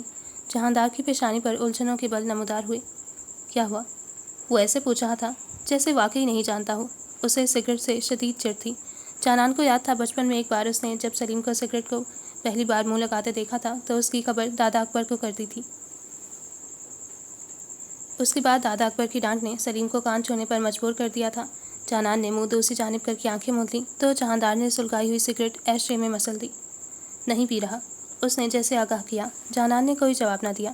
وہ چلتے ہوئے اس کے نزدیک آیا۔ ناراض ناراض سی اچھی لگتی ہو۔ جوڑی سے نکلتے بال چہرے پر لہرا رہے تھے۔ اس نے شوہر کو دیکھا جو پیار بھری نگاہوں سے اسے دیکھ رہا تھا اور پھر اس کے پیچھے سنگھار میز کے آئینے میں دیکھنے لگی۔ بھلا اس حلیے میں وہ اسے اچھی کیسے لگ سکتی تھی؟ بال بکھرے ہوئے تھے اور آنکھوں کا کاجل آنسوؤں کی وجہ سے پورا پھیل چکا تھا۔ اور جانتی ہو، تمہاری باتیں مجھے غصہ نہیں دلاتی، بس میں کبھی کبھی ڈسٹرب ہو جاتا ہوں۔ شاید یہ تمہارا اثر ہے۔ وہ اس کے برابر آ بیٹھا۔ آپ کو میری باتوں سے کسی بھی چیز کے لیے خوف محسوس نہیں ہوتا؟ ہاں، مجھے تم سے کبھی خوف محسوس نہیں ہوا۔ تمہاری باتوں سے کیا ہوگا؟ تم بہت معصوم ہو جانے جانان۔ تمہاری باتیں بھی تمہاری طرح معصوم ہیں۔ میں تمہاری باتوں کو انجوائے کرتا ہوں۔ وہ اس کے برابر دھپ سے بیٹھ گیا۔ جن سے محبت ہوتی ہے ان کی باتوں کو دل پر نہیں لیا کرتے۔ چمکتی آنکھیں ان سے آنکھوں میں جھانکنے لگیں۔ اور مجھے تم سے محبت ہے۔ میرا گزارا صرف تمہارے ساتھ ہے۔ گمبھیر لہجہ جانان کی توجہ کھینچنے لگا۔ اسے لگا کہ اگر وہ اس کی آنکھوں میں یوں ہی دیکھتی رہی تو اسیر ہو جائے گی۔ یکدم ہی فون بج اٹھا۔ بغیر نام پڑھے جہاندار نے کال اٹھاتے ساتھ کان پر موبائل لگا لیا۔ گیس کی ناہنجار اور بغیرت اولاد۔ دادا اکبر کی دھار سن کر جانان کی آنکھیں پھٹ کر باہر آنے لگیں۔ البتہ جہاندار مسکرا رہا تھا جیسے وہ دادا اکبر کی چیخوں کا عادی ہو۔ جی دادا جان، فرمائیں۔ اطمینان بھرا لہجہ جانان کے ماتھے پر بل پھیلا گیا۔ لڑکی کہاں ہے؟ وہ چیخ رہے تھے۔ ان کی چیخ جانان کو سہم آ گئی تھی، مگر جہاندار ہنوز بیٹھا تھا۔ آپ کی بہو؟ ہاں، میرے ساتھ ہے، برابر بیٹھی ہے۔ تم اس کو اس کی مرضی کے خلاف کیسے لا سکتے ہو؟ تمہیں ذرا شرم نہ آئی؟ تم نے ذرا دیر کو نہ سوچا کہ اس کے باپ دادا کتنے پریشان ہوں گے؟ کیوں پریشان ہوں گے؟ بہت احترام سے لایا ہوں۔ نکاح کرواتے وقت تو ذرا پریشان نہیں ہوئے تھے۔ تب تو بس دونوں خاندانوں کو آپس میں رشتہ جوڑنے کی پڑی تھی۔ جو رشتہ بن گیا سو بن گیا، اب میں نبھاؤں گا۔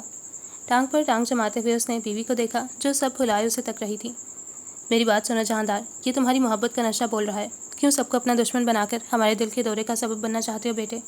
اکبر حویلی کے مرد شہر آ جائیں گے، وہ اپنی بیٹی کے لیے خاموش نہیں رہیں گے۔ میرے بچے، اس لڑکی کو بھجوا دو، ہم معاملہ ٹھنڈا ہونے کے بعد خود تمہارے لیے بات کریں گے۔ انہیں فکر تھی۔ جہاندار ہنس دیا۔ ان کے ساتھ پہلی بار ہوا ہے۔ عجیب بات ہے نا دادا ابا، اپنی بیٹی ہے تو گردن پر چھڑیاں چلانے کو بھی تیار ہیں اکبر دادا، اور دوسرے کی بیٹی کے لیے ذرا کوشش نہ کی۔ بیٹے کو گاؤں بلوا لیا اور ہماری حویلی کی لڑکی کو پلٹ کر شہر میں بھی نہ پوچھا۔ کیا ہوا؟ سسک کر پھپھو مر گئی۔ سیدھی باتوں سے دنیا نہیں چلتی دادا، انہیں ماضی یاد دلائیں، شاید وہ خود کو ہماری جگہ محسوس کر سکیں۔ اس کا سنجیدہ لہجہ جانان کی دھڑکنیں معمول سے زیادہ بڑھا گیا۔ دادا اکبر کے بارے میں آپ کو ایسا نہیں کہنا چاہیے۔ جانان تڑپ اٹھی۔ دادا اکبر نے اس کی آواز سنی تھی مگر خاموش رہے۔ جہاندار البتہ اسے بنا کسی تاثر کے تک رہے تھے۔ ہمیں وہ وقت مت یاد دلاؤ جو ہمارے لیے باعث تکلیف ہے۔ اس لڑکی کو اس کی حویلی چھوڑاؤ اور معاملہ ختم کرو۔ تم سے تو اس سب کی امید رکھی جا سکتی ہے، مگر سراقہ نے بھی ہماری بات کو اہمیت نہ دی۔ کچھ وقت میں ہم دوبارہ کال کریں گے، تب تک جانان اپنی حویلی پہنچ چکی ہو اور تم اپنی حویلی۔ لائن کٹ گئی تھی۔ وہ موبائل کان سے ہٹا کر غور سے تکنے لگا۔ میں بیگ لے کر آؤں؟ جانان کے یکدم سوال نے جہاندار کو اسے تکنے پر مجبور کیا۔ تم یہیں بیٹھی رہو، کوئی کہیں نہیں جا رہا۔ آپ دادا اکبر کی بات نہیں مانیں گے؟ اسے جی بھر کر حیرانی ہوئی۔ معذرت، میں بیوی کو نہیں چھوڑ سکتا۔ آپ کو دادا اکبر سے ڈر نہیں لگتا کہ وہ آپ کی خلاف ورزی پر کچھ بھی کر سکتے ہیں؟ ہمارے دادا اکبر کو ہم سے بے پناہ محبت ہے۔ انہوں نے ہمیں ڈرا دھمکا کر نہیں پالا۔ یہی واضح فرق ہے دونوں بھائیوں میں۔ دادا اکبر کی ایک آواز سے ہی تم لوگوں کی جان نکل جاتی ہے۔ اسے تنگ کرتا ہوا وہ ہنس پڑا۔ اگر بڑے دادا نے آپ دونوں کو ڈرا دھمکا کر پال لیا ہوتا تو آج آپ کو ان کی نافرمانی کرنے کی ضرورت نہ پڑتی۔ جانان نے بھی نہ بخشا، اٹھ کھڑی ہوئی۔ جہاندار حیرت سے اس کا چہرہ تکتا رہ گیا۔ تم تو بیوی بنتی جا رہی ہو، وہ کہے بنا نہ رہ سکا۔ بیوی ہی ہوں، لہجہ جتاتا ہوا تھا۔ جہاندار ہنس پڑا۔ چلو، خود کو میری بیوی تو مانتی ہو، ورنہ تو ساری بے وفائی کی حدیں پار کر لی تھیں۔ وہ پہلے سے اب ٹھیک تھی اور یہی بات محسوس کر کے جہاندار مطمئن تھا۔ جانان اب کی بار خاموش رہی۔ اس نے سنگھار میز کے آئینے میں خود کو دیکھا۔ میں آپ کے ساتھ ہمیشہ سے رہنا چاہتی تھی، مگر مجھے نہیں معلوم تھا کہ میری خواہش قبول اس طرح ہوگی۔ زلفیں بکھری ہوئی تھیں اور کاجل کی سیاہی پھیل چکی تھی۔ آنکھوں کے گرد سیاہی صاف کرتے ہوئے اس نے اپنا حال درست کرنا چاہا۔ دیکھ لو میری معصومیت کو، کاجل پھیل کر تمہاری آنکھوں کو خوفناک بنا رہا ہے، مگر میں بھی ان میں ڈوبنے کی خواہش رکھتا ہوں۔ دونوں بازو سینے پر باندھتا ہوا وہ کمر دیوار سے ٹکا کر بولا، اس کا شرارتی لہجہ جانان کو اپنی جانب کھینچنے لگا۔ آپ کو شرم آنی چاہیے میرے لیے ایسا کہتے ہوئے۔ اس کی تعریف کو فراموش کر کے اپنے مطلب کی بات نکال کر وہ ٹیرس کی جانب بڑھ گئی۔ جہاندار حیران ہوتا رہ گیا۔ یہ واقعی بیویوں کی طرح برتاؤ کر رہی ہے۔ محض بڑبڑا کر وہ ہنس دیا۔ سگریٹ کا کش لیتے ہوئے اس نے چہرے پر ٹھنڈی ہوا محسوس کی۔ آسمان گہرا نیلا ہو رہا تھا۔ اس نے خالی لان میں نگاہیں دوڑائیں۔ سامنے میز پر رکھا لیپ ٹاپ بند تھا۔ پچھلے 1 گھنٹے سے کام کرنے کے بعد اب وہ خود کو پرسکون محسوس کر رہا تھا۔ آسمان پر دیکھنے کے لیے نگاہیں اٹھائیں تو جہاندار کے کمرے کے ٹیرس پر کھڑے وجود کو دیکھ کر ٹھہر گئیں۔ سانولی پرکشش رنگت والی وہ لڑکی اسے ہی دیکھ رہی تھی۔ اس کے چہرے کی معصومیت اور شکوہ بھری آنکھیں سراغا کے لبوں پر مسکراہٹ لے آئی۔ کیسی ہو میرے بھائی کی بیوی؟ مسکراہٹ دباتے ہوئے وہ بولا۔ ستائی ہوئی ہوں کہہ کر نگاہیں پھیر لی گئیں۔ کس نے ستایا تمہیں؟ میں اسے بالکل نہیں بخشوں گا۔ پھر لیں جا کر خبر اپنے بھائی کی جنہیں اپنے کیے پر ذرا بھی افسوس نہیں۔ سراغا اب کی بار زور سے ہنسا۔ کیوں اپنے شوہر کو پٹوانا چاہتی ہو؟ بہرحال تمہیں وقت لگے گا مگر تم سمجھ جاؤ گی کہ جہاندار کا اٹھایا ہوا قدم کتنا مناسب اور درست تھا۔ اس کا لہجہ اطمینان بھرا تھا اور جانان اسے ایسے دیکھ رہی تھی جیسے اس کی بات پر غور کر رہی ہو۔ وہ لیپ ٹاپ بند کرتا ہوا اٹھ کھڑا ہوا۔ جلتی ہوئی آدھی سگریٹ بجھا کر اس نے وہیں رکھ دی جیسے دل بھر گیا ہو۔ کھانے کی میز پر بات کریں گے۔ اس کے آنے پر وہ خوش تھا۔ جانان نے کوئی جواب نہ دیا، بس اسے لاؤنج کی جانب بڑھتا دیکھنے لگی۔ ہم کیسے برداشت کریں شاداب بھائی؟ میری اکلوتی اولاد ہے، میں کیسے سہ سکتا ہوں؟ مجھے میری بیٹی چاہیے۔ وہ کمینہ اسے اپنا سمجھتا ہے مگر خون تو وہ میرا ہے شاداب بھائی۔ میں اسے لے کر بھی آؤں گا اور یہ طلاق بھی ہوگی۔ وہ بار بار مٹھیاں بھینچ رہے تھے۔ شاداب صرف بھائی کا چہرہ دیکھتے رہے۔ سلیم انہیں دیکھ رہا تھا۔ ان کے اطمینان بھرے تاثرات کہیں سے بھی یہ نہ بتاتے تھے کہ وہ بھی اس معاملے کو لے کر غصہ ہیں۔ ارے طلاق نہ دی تو ٹھیک ہے، جانان کھلا لے لے گی۔ اب بات ہماری عزت پر آ گئی ہے۔ بڑے ابا بظاہر بڑے نرم دل بنتے ہیں، یقیناً وہ جہاندار کے ارادوں کو جانتے ہوں گے۔ مہتاب چچا کا تو خون کھول رہا تھا۔ ذرا ٹھنڈے دماغ سے سوچیں بھائی صاحب، کیا کر رہے ہیں آپ؟ وہ بیوی ہے جہاندار کی، یہ رشتہ بڑوں نے جوڑا تھا۔ اب جب وہ ساتھ رہنا چاہتے ہیں تو کیوں زبردستی کرنی؟ میں بھی بیٹی والا ہوں اور میں جانتا ہوں کہ جانان کے لیے کیا درست ہے۔ شاداب کا کہنا تھا کہ دادا اکبر گرج اٹھے۔ کیا تم بتاؤ گے ہمیں کہ کیا کرنا ہے برخوردار؟ تم اس لڑکے کی حرکت کو برا کیوں ہی کہو گے؟ تمہارا تو ماضی تازہ ہو گیا ہوگا۔ ان کا کار تار طنزیہ لہجہ شاداب کا دل گہرائی تک چیر گیا۔ وہ بے یقینی سے خود پر ضبط کرتے ہوئے باپ کو تکتے رہ گئے۔ میں ان حالات سے گزرا ہوں، اسی لیے کہہ رہا ہوں ابا، بیوی کو کوئی کیسے تنہا کر سکتا ہے ابا میاں؟ انہوں نے تھوک نکلتے ہوئے چہرہ دوسری جانب موڑ لیا۔ اب تم بتاؤ گے کہ بیوی کو تنہا نہیں کیا جاتا، جو خود دولت کی بھوک پر اپنی بیوی اور 2 بچوں کو چھوڑ کر حویلی چلا آیا تھا۔ ان کے کار تار الفاظ شاداب کا دل بری طرح زخمی کر گئے۔ وہ بنا کچھ کہے تیزی سے اٹھ کر چلے گئے۔ بھتیجوں کے سامنے اتنی بے عزتی برداشت کرنا اب مشکل تھا۔ سلیم نے اکبر دادا کو تکلیف سے دیکھا، جن کے لیے یہ الفاظ کتنے عام سے تھے۔ احب بھی خاموش نہ رہا۔ دادا ابا ہمارے سامنے تو نہ کہتے۔ خاموش رہو تم برخوردار، اور ماضی کے معاملات میں مت بولو۔ مہتاب نے بیٹے کو ڈانٹا۔ احب سر جھکا گیا۔ وہ لڑکا ہماری بیٹی کو زمین اور جائیداد سے دور کرنا چاہتا ہے۔ اگر جانان واپس نہ آئی تو ہم زمین کیسے مانگیں گے؟ اکبر بھائی کیا کہتے ہیں آپ؟ دادا ابا انہوں نے کہا کہ جہاندار کی اس حرکت کی خبر انہیں نہ تھی۔ وہ یقیناً اس معاملے پر غور کر رہے ہیں۔ مجھے لگتا ہے ہمیں چند دن ان کے پیغام کا انتظار کرنا چاہیے۔ احب کی باتوں میں وزن تھا۔ بالکل نہیں، میں چند روز کا انتظار نہیں کر سکتا۔ کیسے رہنے دوں اپنی بیٹی کو اس کے پاس؟ مجھے میری بیٹی چاہیے ابا حضور، مجھے اس سے ملنا ہے۔ جذباتی ہوتے ہوئے فوٹ کھڑے ہوئے۔ ذرا حوصلہ رکھو شاداب میاں، وہ لڑکا بہت ڈھیٹ ہے۔ جانان بیٹی کو اتنی آسانی سے ہمارے حوالے نہیں کرے گا، اور پھر اگر اتنی آسانی سے معاملہ ختم ہو گیا تو زمین کا مطالبہ کس منہ سے کریں گے؟ ذرا ہولے رہو، ہم بڑے بھائی کی جانب سے پیغام کا انتظار کریں گے۔ بے حد رسا سے بات مکمل کی گئی۔ احب کے تاثرات بے حد عجیب ہو گئے۔ سلیم وہاں سے منہ پھیرتا باہر نکل گیا۔ اتنے سالوں بعد بھی ایک چیز کی حویلی میں سب سے زیادہ اہمیت تھی، دولت۔ تم کھانا نہیں کھاؤ گی؟ اسے پلیٹیں رکھ کر پلٹتے دیکھ کھا تو خود کو کہنے سے روک نہیں پایا۔ مجھے بھوک نہیں ہے، جانان کمرے سے نہیں آئی، میں وہاں جا رہی ہوں۔ اس کی آنکھیں ہر تاثر سے خالی تھیں۔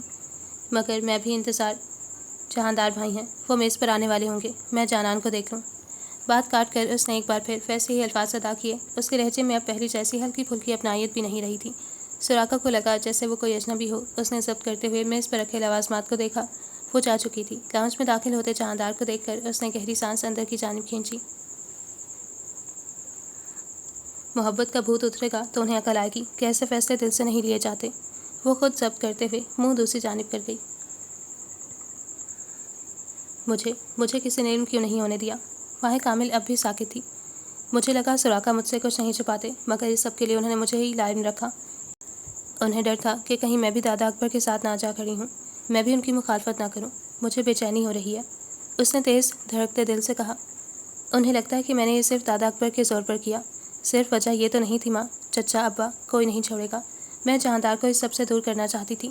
میں جانتی ہوں وہ شہر بھی آ سکتے ہیں، اتنا ہنگامہ کبھی نہ ہوتا اگر جہاندار کا تعلق اکبر حویلی سے نہ ہوتا۔ وہ خوفزدہ تھی۔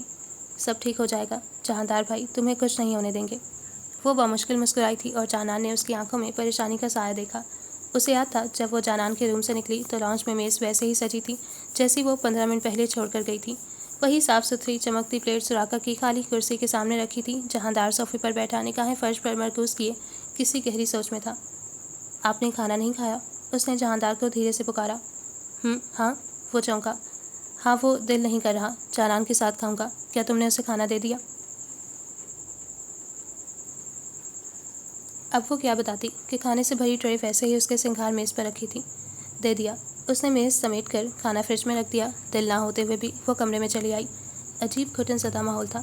یہ شاید اس کے دل کا حال اچھا نہیں تھا۔ بستر پر بیٹھے لیپ ٹاپ کھول کر کام کرتے سراقہ کو ایک نظر دیکھتے ہوئے وہ سنگھار میز کی جانب بڑھی۔ دونوں ہاتھ میز پر رکھ کر اس نے آئینہ دیکھا۔ آپ نے کھانا کیوں نہیں کھایا؟ الفاظ دھیرے سے ادا ہوئے۔ سراقہ نے لیپ ٹاپ سے نگاہ تک نہ ہٹائی۔ اگر آپ کو بھوک نہیں تھی تو منع کر دیتے، میں میز ہی نہ سجاتی۔ معذرت، آئندہ سے پہلے بتا دوں گا۔ اس کے لہجے میں اس کے موڈ کا پتہ لگانا بہت مشکل تھا۔ سراقہ نے کافی کا مگ لبوں سے لگا لیا۔ ماہ کامل کا دل چاہا پھٹ پڑے، پوچھ بیٹھے کہ اس سے جھوٹ کیوں کہا، مگر یہ سب بھی لازم تھا۔ وہ قدم اٹھاتے ہوئے بستر کی دوسری جانب آئی اور بستر پر لیٹ گئی۔ سراقہ کی جانب اس کی پشت تھی۔ چادر چہرے تک اوڑھ کر اس نے نگاہیں کھلی کھڑکی سے باہر آسمان پر ٹکا لی۔ کچھ کھا کر سو جاؤ، ایک گمبھیر آواز کانوں میں پڑی۔ ماہی۔ جواب نہ پا کر اس نے دوبارہ پکارا۔ ماہ کامل، ماہ کامل نام ہے میرا۔ اس نے تیزی سے تصحیح کی۔ آنکھیں ہلکی ہلکی سرخ ہونے لگیں۔ اور مجھے بھوک نہیں ہے، لگے گی تو کچھ کھا لوں گی، آپ کو فکر کرنے کی ضرورت نہیں۔ شوہر ہوں تمہارا۔ سراقہ کی آواز نے اسے آنکھیں میچنے پر مجبور کیا۔ اور جس نام سے بلانا چاہوں بلاؤں گا۔ اٹھو اور کچھ کھا کر سو جاؤ، میں جانتا ہوں تمہیں بھوک ہے۔ بھلا وہ کیسے نہیں جانتا؟ اسے بہت جلدی بھوک لگ جایا کرتی تھی۔ اس کو لگا وہ کمزور پڑ رہی ہے، رو دے گی۔ جانے یہ حالات تھے یا اس کی ہی کوئی کمزوری جو اسے مزید کمزور کر رہی تھی۔ اس کی آنکھیں بہت جلدی سرخ ہو جایا کرتی تھیں۔ اسے لگا وہ بولی تو آواز بھیگ جائے گی۔ جتنا غصہ تھا وہ آنکھیں نم ہوتے ہوئے نکل رہا تھا۔ کبھی ایسا لگتا ہے کہ میں تمہیں ناپسند ہوں، یا شاید تمہیں مجھ سے نفرت ہے۔ کافی دیر بعد ایک آواز ابھری اور یہ آواز اس کے دل میں بھڑکتی آگ کو مزید بھڑکا گئی۔ مجھے آپ پر غصہ ہے۔ وہ تیزی سے اٹھ کر بیٹھی۔ مجھے صرف آپ پر غصہ ہے۔ سراقہ کی آنکھیں پوری کھل گئیں۔ مجھے لگتا تھا آپ مجھ سے جھوٹ نہیں کہہ سکتے۔ مجھے لگتا تھا آپ جانان اور جہاندار بھائی دونوں کی خوشی کے لیے ان کا ساتھ دے رہے ہیں، مگر آپ صرف جہاندار بھائی کی خوشی کے لیے کر رہے ہیں۔ اگر وہ آپ کا بھائی ہے تو جانان میری بہن نہیں۔ سرخی مائل آنکھیں اور بھیگی پلکیں وہ بمشکل الفاظ ادا کرتی اپنا دل کا بوجھ اتارنے لگی۔ تمہاری حویلی والوں کے لیے جانان صرف زمین پانی کا راستہ ہے، اور اگر زمین نہ ملی تو طلاق دلوا کر حویلی میں ہی رکھیں گے۔ کیا تم واقعی چاہتی ہو کہ جہاندار اسے چھوڑ دے؟ وہ اس کا شوہر ہے، محبت کرتا ہے اور اس کے لیے بہترین سوچتا ہے۔ کوئی مجھ سے میری بیوی کو چھوڑنے کا کہے گا تو میں چھوڑ دوں گا، میں اس کا منہ توڑ دوں گا۔ بھویں چڑھی ہوئی تھیں اور آواز میں سختی تھی۔ اس کی آخری بات پر ماہ کامل اس کا چہرہ تکنے لگی۔ شادی مذاق ہے، دل میں پیدا ہونے والی محبت کھیل نہیں ہے ماہی۔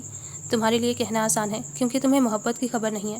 جس دن تمہارے دل میں وہ احساس پیدا ہوگا تب تم بھی ویسا ہی سوچنے لگو گی جیسا جہاندار سوچتا ہے۔ جانان ڈری ہوئی ہے، حویلی والوں سے سہمی ہوئی ہے اور جب بھی ایسی باتیں کر رہی ہے۔ وہ جہاندار کو اپنے لوگوں سے بچانا چاہتی ہے۔ وہ نہیں چاہتی کہ اس کے لوگ جہاندار کو نقصان پہنچائے۔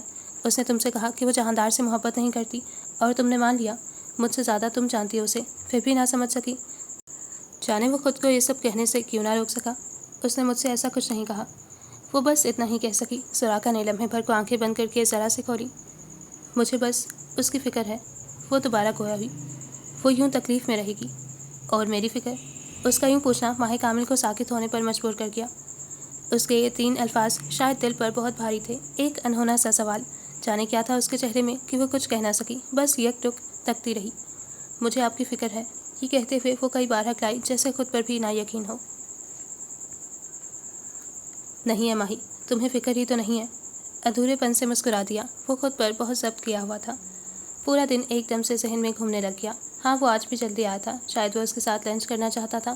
جانے حالات کس جانب مڑ گئے تھے۔ پھر وہ جانان کے معاملے میں اتنا کھو گئی کہ سراقہ کو مکمل نظر انداز کر گئی۔ اسے نیچے لان میں کچھ آواز آئی تو اس نے جھٹ اٹھ کر نیچے جھانکا۔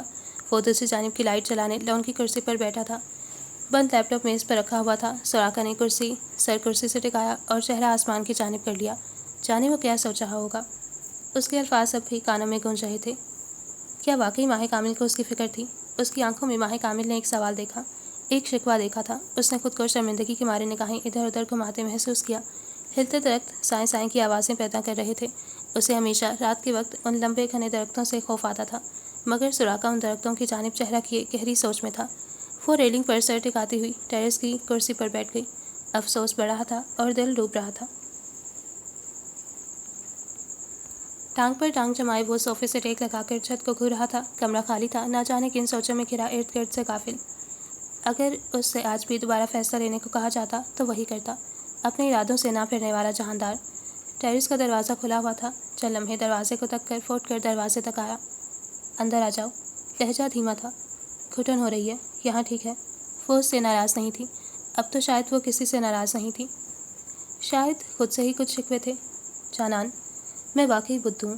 اسے سوچ سوچ کر رونا آ رہا تھا۔ بدھو؟ وہ الجھا۔ سلیم ٹھیک کہتا ہے، میں بدھو ہوں، ہمیشہ غلط فیصلے لیتی ہوں۔ جہاندار اس کے نزدیک بڑھا۔ تم بدھو نہیں ہو جانان۔ اس نے ابھی ہاتھ پکڑا ہی تھا کہ جانان نے ہاتھ چھڑوایا۔ آپ کے کہنے نہ کہنے سے کیا ہوتا ہے؟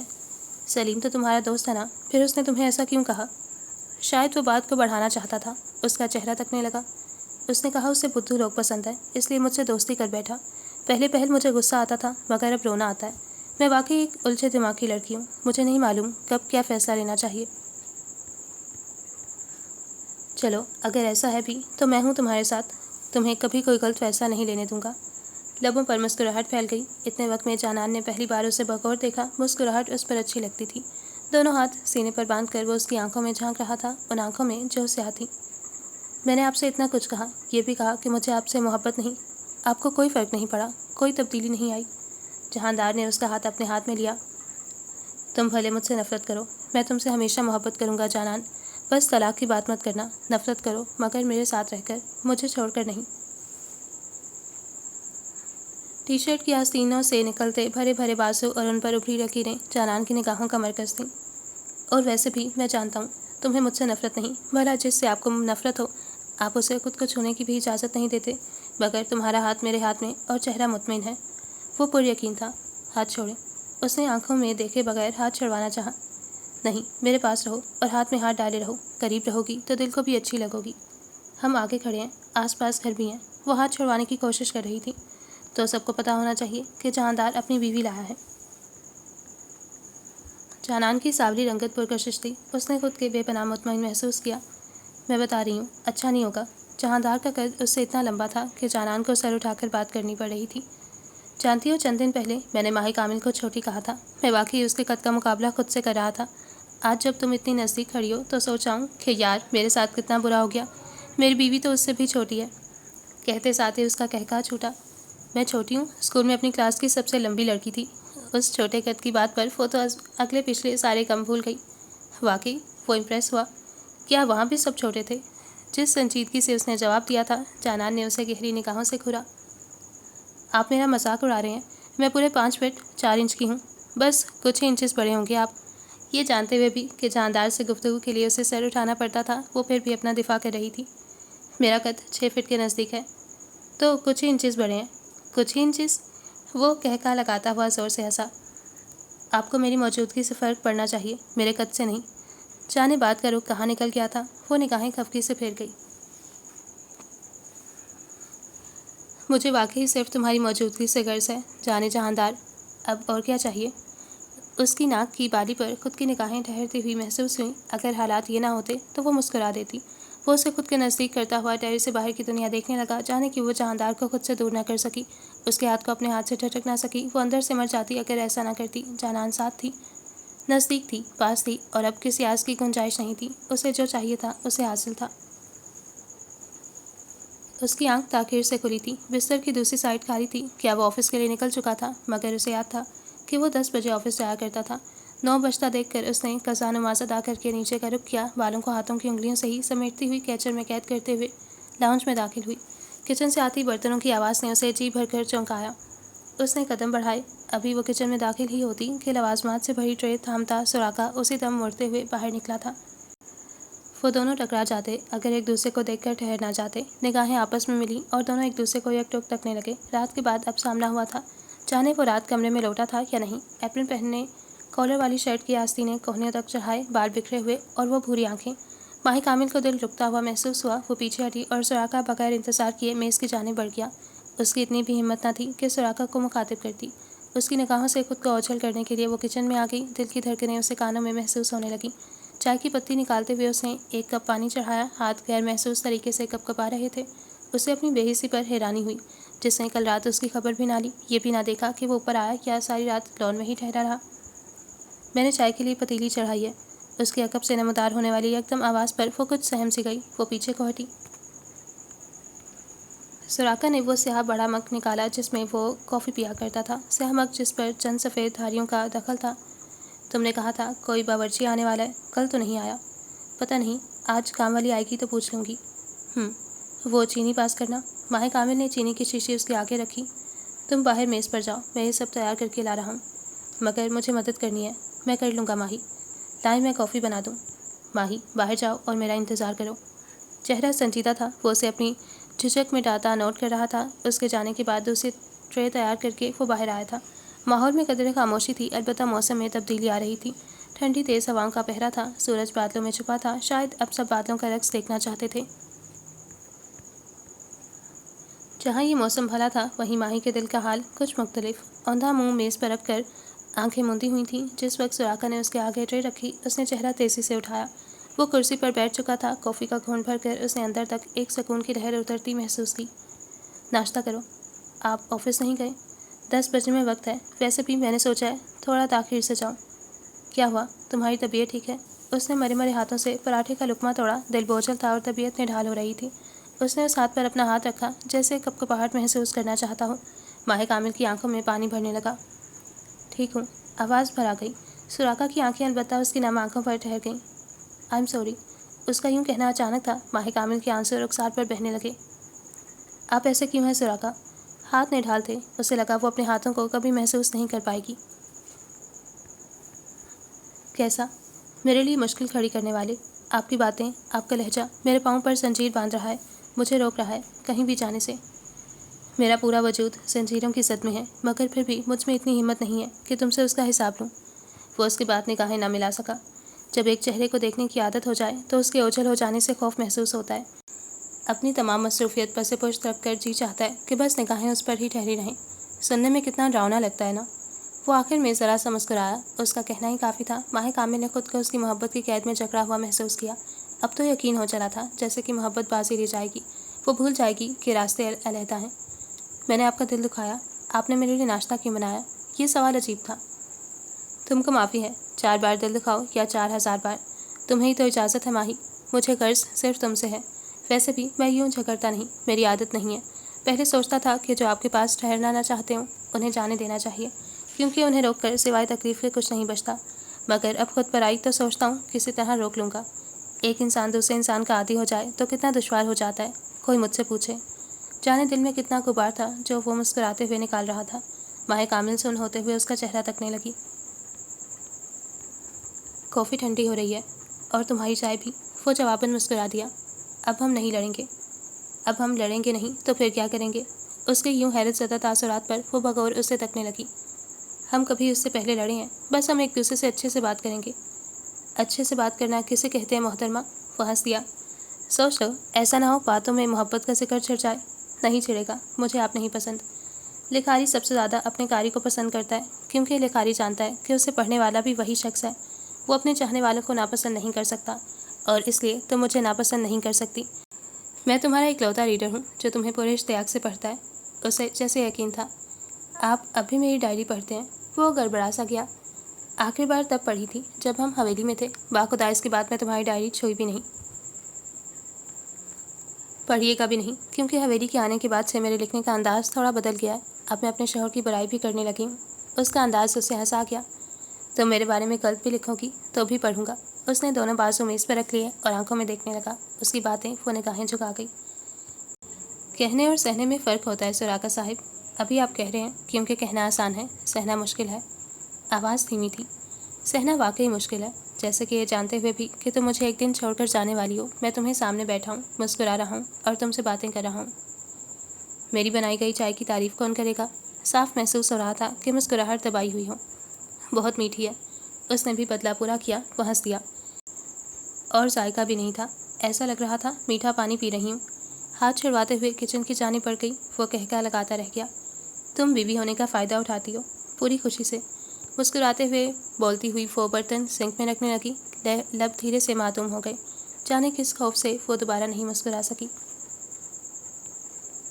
وہ اس کے سونے کی بات کمرے میں آیا تھا، تاخیر سے سونے کی وجہ سے آنکھ کا جلدی کھلنا بھی مشکل ہی تھا، بھلا جہاندار کو اٹھانا بھی آسان تھا۔ وہ اس سے پہلے ہی اٹھ گئی تھی اور اب حلیہ درست کر رہی تھی۔ بالوں کو سلجھاتے ہوئے اس نے ڈھیلی سی پونی بنا لی۔ ایک نظر اس کے سوتے وجود پر نگاہ ڈال کر وہ باہر نکلی ہی تھی جب سوراخا سینے چڑھتا ہوا ملا۔ کیسی ہو جانان؟ بہت بری۔ خفگی تو اب بھی تھی، وہ مسکرا دیا۔ ہمارے ساتھ رہو گی تو اچھی بھی ہو جاؤ گی۔ ابھی بس اپنے شوہر کو اٹھا دو، آج اس کی خاص میٹنگ ہے اور اس کے لیے اسے جلدی پہنچنا ہے۔ وہ شاید اپنے کمرے میں آفس کے لیے تیار ہونے جا رہا تھا۔ جانان جہاندار کو خود سے مخاطب نہیں کرنا چاہتی تھی۔ کاش وہ سوراخا کو منع کر پاتی، وہ اپنے کمرے کی جانب بڑھ چکا تھا۔ یکدم ہی جہاندار کا الارم بجا۔ اس کا دل قدرے مطمئن ہوا کہ اب اسے نہیں اٹھانا پڑے گا، مگر یہ کیا؟ وہ تو تکیہ سر کے اوپر رکھ کر اوندھا سو گیا۔ جہاندار، اس نے پکارا۔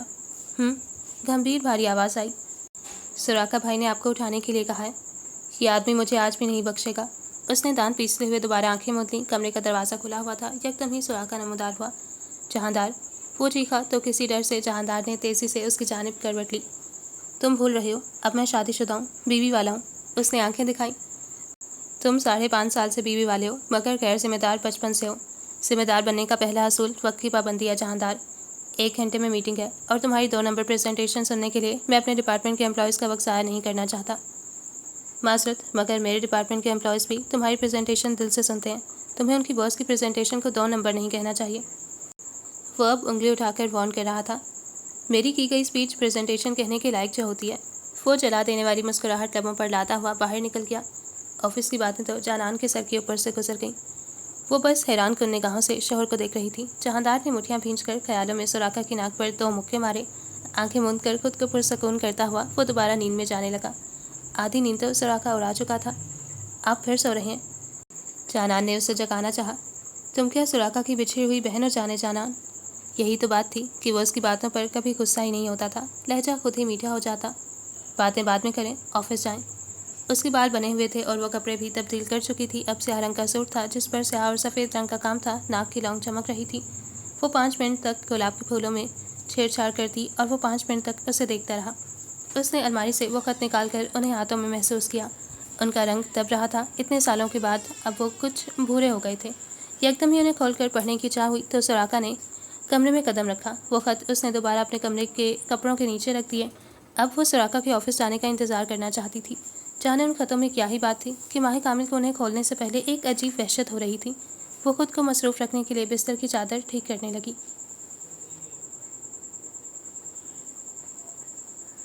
پچھلے 10 منٹ سے آپ بستر پر ہی کروٹیں بدل رہے ہیں، آپ کو جانا نہیں ہے کیا؟ اس نے کچھ رعب جمانے کی کوشش کی۔ مجھے کلینومانیا ہے۔ جہاندار نے اب کی بار دونوں بازو سر کے نیچے رکھ کر تسلی سے اس کے تاثرات جانچے۔ یہ کیا ہے؟ سننے میں تو کوئی بیماری لگتی تھی، وہ گھبرا سی گئی۔ اب چونکہ میں نے تمہیں بیوی مان کر بتایا تو تمہیں میرا خیال رکھنا چاہیے۔ بالآخر وہ اٹھ کر بیٹھ ہی کیا۔ مگر یہ کیا ہے؟ اس میں کیا ہوتا ہے؟ تمہیں میری فکر ہو رہی ہے؟ لہجہ شریر ہوا۔ جہاندار، میری جان حلق میں آئی ہوئی ہے اور آپ کو مذاق سوچا ہے، میں خود موبائل پر دیکھ لیتی ہوں۔ اسے گھورتے ہوئے اس نے جہاندار کا موبائل اٹھایا۔ محترمہ، آپ کو کس نے اجازت دی کہ میرا موبائل اٹھائیں؟ جہاندار کے چہرے پر جانان کے چہرے پر آئی لٹ کو نرمی سے کھینچ کر وہ کھڑا ہو گیا۔ اس سے قبل کہ وہ جلدی سے انٹرنیٹ پر اس لفظ کے معنی پڑتی، جہاندار اپنے کپڑے نکالتا ہوا تیزی سے واش روم میں گھس گیا۔ اس نے کلینومینیا کو گوگل پر ڈھونڈا اور جو آیا اسے دیکھ کر وہ دانت پیس گئی۔ وہ جانتی تھی اس نے اسے جان کر ایسا کہا، البتہ بستر پر دیر تک پڑے رہنا اس کی عادت تھی۔ آپ کو پچھلے 3 سالوں سے کلینومینیا ہے؟ پھر تو موبائل بستر پر پھینکتے ہوئے اس نے باہر کا رخ کیا۔ یہ محض اس کے 10 منٹ ضائع کر چکا تھا۔ خیریت؟ آج تم آدھا گھنٹہ لیٹ آئی ہو نا نازلی؟ ماہ کامل نے صوفے کے کشن درست کیے۔ ارے باجی، اس کاہل لڑکے کو اٹھانے کے لیے الگ سے آدھا گھنٹہ چاہیے ہوتا ہے۔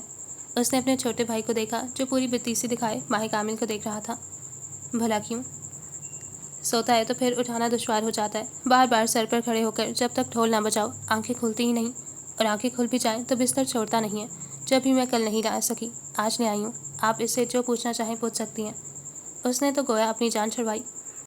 لگتا ہے تمہارے بھائی کو بھی کلینومینیا ہے۔ جانان کا یوں کہنا جہاندار کے حلق میں بریڈ کا ٹکڑا پھنسا گیا۔ وہ زور سے کھانستا ہوا پانی منہ میں ڈیلنے لگا۔ ماہ کامل نے حیرانی سے جانان کو دیکھا۔ کیا کہا باجی؟ نمونیا؟ نازلی نے دوپٹے کو ناپریشانی میں منہ پر رکھ لیا۔ سراقہ نے ہنسی دبانے کی ناکام کوشش کی۔ وہ صوفے پر بیٹھا نیچے کی جانب جھکے جوتے پہن رہا تھا۔ ارے نمونیا نہیں نازلی، کلینومینیا، میرے شوہر کو بھی یہی ہے۔ اس نے ترچھی نگاہوں سے جہاندار کو دیکھا جو اب بے جا شرمندہ ہو رہا تھا۔ سننے میں تو بہت خطرناک بیماری لگتی ہے چھوٹی باجی۔ اس نے جانان کو نیا نیا نام دیا۔ کیا کر رہی ہو یار، یہ بات ہمارے درمیان کی ہے۔ اس نے جیسے جانان سے گزارش کی۔ وہ 14 سال کا لڑکا سب کی باتوں پر مسکرا رہا تھا۔ یہ کلینومینیا ہے کیا چیز؟ obsession of sleeping, an extreme desire to stay in bed۔ اس نے ابھی بتایا ہی تھا کہ سراقہ کا قہقہ بلند ہوا۔ ہم تو پچھلے 30 سال سے اس کی عادت برداشت کر رہے ہیں، ویسے یہ نام بڑا اچھا ہے، اب جہاندار کو اس نام سے بلانے میں مزہ آئے گا۔ جہاندار نے بیوی کو دیکھا۔ جانان کو لگا تھا وہ شرمندہ ہوگا، مگر نہیں، وہ ڈٹائی سے مسکرا رہا تھا۔ اس کی پرکشش مسکراہٹ پر اسے بے اختیار پیار آیا۔ پورا تو نہیں مگر آدھا کلینومینک، مائی ہینڈسم کلینومینک ہسبینڈ۔ وہ اسے چڑھانے کے لیے بولی، مگر وہ جانان کی یوں ہینڈسم کہنے پر اشش کر اٹھا تھا۔ اسے جانان کا یوں کلینومینک بولنا بالکل تنگ نہ کیا۔ پھر کیا پتہ چلا، کیا مطلب ہے اس بیماری کا؟ نازلی کی آواز پر خاموشی سی چھائی اور سب ہنس دیے۔ جانان نے اسے اردو میں سمجھایا اور بولنے کا طریقہ بھی بتایا۔ تو پھر کیا نام ہے تمہارا؟ ماہ کامل نے اس پیارے سے بچے سے پوچھا جس کے بال گہرے بھورے رنگ کے تھے۔ میرا نام ٹیپو خان ہے اور میں روٹی جلی ہوئی بناتا ہوں۔ اس کا بھی اپنا انداز تھا۔ واہ کیا تعارف ہے۔ جہاندار نے ناشتے کی خالی پلیٹیں سمیٹی۔ اور کیا کیا بنا لیتے ہو؟ ماہ کامل نے مسکراہٹ دبائی۔ اس کی باتیں اچھی لگ رہی تھیں۔ میں تو نہیں، البتہ یہ نازلی منہ اچھا بنا لیتی ہے۔ میں تو صرف چلاتا ہوں، چاہے وہ کھانا ہو، چائے ہو یا انسان۔ اس نے کندھے اچکائے۔ ماہ کامل کو اس پر پیار آیا۔ اس کی باتیں میٹھی معلوم ہونے لگیں۔ کیا تم واقعی اس لڑکے کو ہمارے کچن کے لیے رکھنا چاہتی ہو؟ سراقہ نے رجتے ہوئے آئی برو چکائی۔ نازلی نے ہاتھوں کے ناخن منہ میں لے لیے۔ یہ جہاندار سے بھی برا کھانا بنائے گا۔ میں نے اسے رکھ لیا ہے سراقہ۔ وہ مسکرائی تو جہاندار بھی نفی میں سر ہلاتا ہوا مسکرا دیا۔ ارے واہ، نازلی خوشی سے چہکی۔ ارے نہیں، ٹیپو نے افسوس کیا۔ مگر کیوں؟ کیونکہ مجھے یہ چھوٹا لڑکا پسند آ گیا۔ وہ کچن کو مڑ گئی تو نازلی بھی کام پر لگ گئی۔ جانان نے کچھ نہ ہوتے ہوئے کمرے کی راہ لی۔ کتنی پتی ڈالوں؟ اس کا چہرہ بیزار تھا۔ ماہ کامل نے مڑ کر اسے دیکھا۔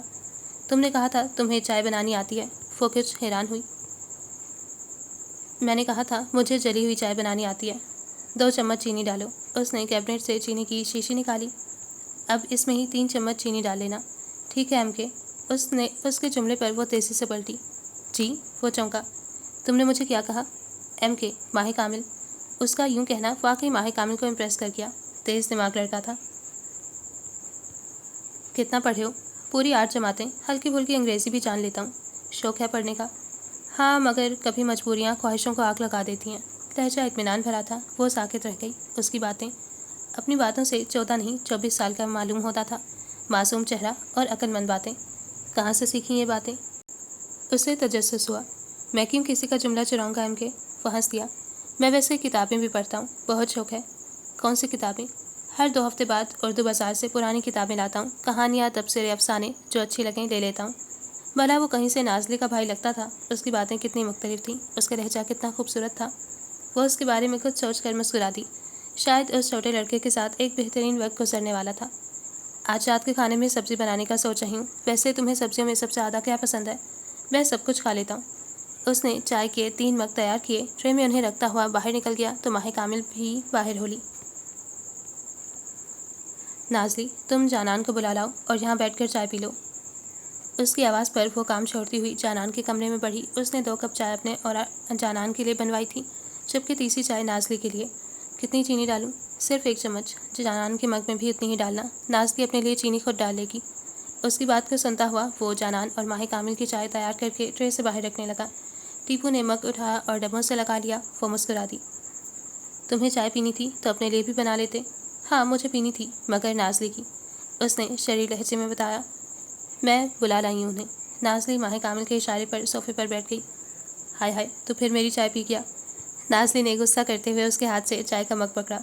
پورے شوق سے ٹیپو نے اسے زبان چڑھائی۔ آئے ہوئے ہائے، اس نے خون بھرتے ہی کڑوا سا منہ بنایا۔ اتنی میٹھی؟ تو نے پھر اس میں زیادہ چینی ملائی نا کہ میں نہ پی سکوں؟ اس نے دانت پیس لیے۔ ٹیپو سر جھکا کر ہنسنے لگا۔ اب لے یہ، تو ہی پی لے۔ اس نے مگ ٹیپو کے آگے ہی رکھ دیا۔ جانان اور ماں نے ایک دوسرے کو دیکھا اور پھر ٹیپو کو دیکھنے لگی۔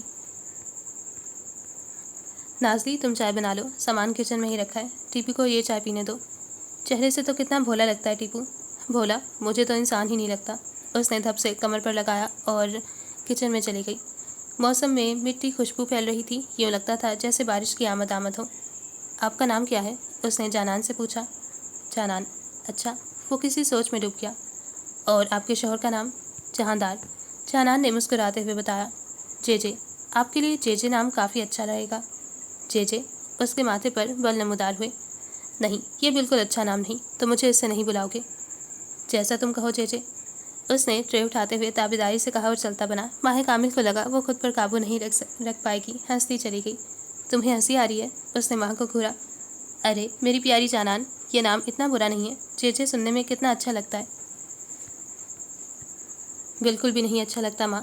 اچھا چھوڑو ان باتوں کو، تم بور ہو رہی ہوگی، میں تمہیں گھر دکھاتی ہوں۔ ماں، اس کی آواز دھیمی تھی، بازو ماہ کامل کے ہاتھ میں تھا۔ ہاں؟ کیا حویلی سے کوئی فون نہیں آیا؟ نہیں۔ کوئی میسج بھی نہیں؟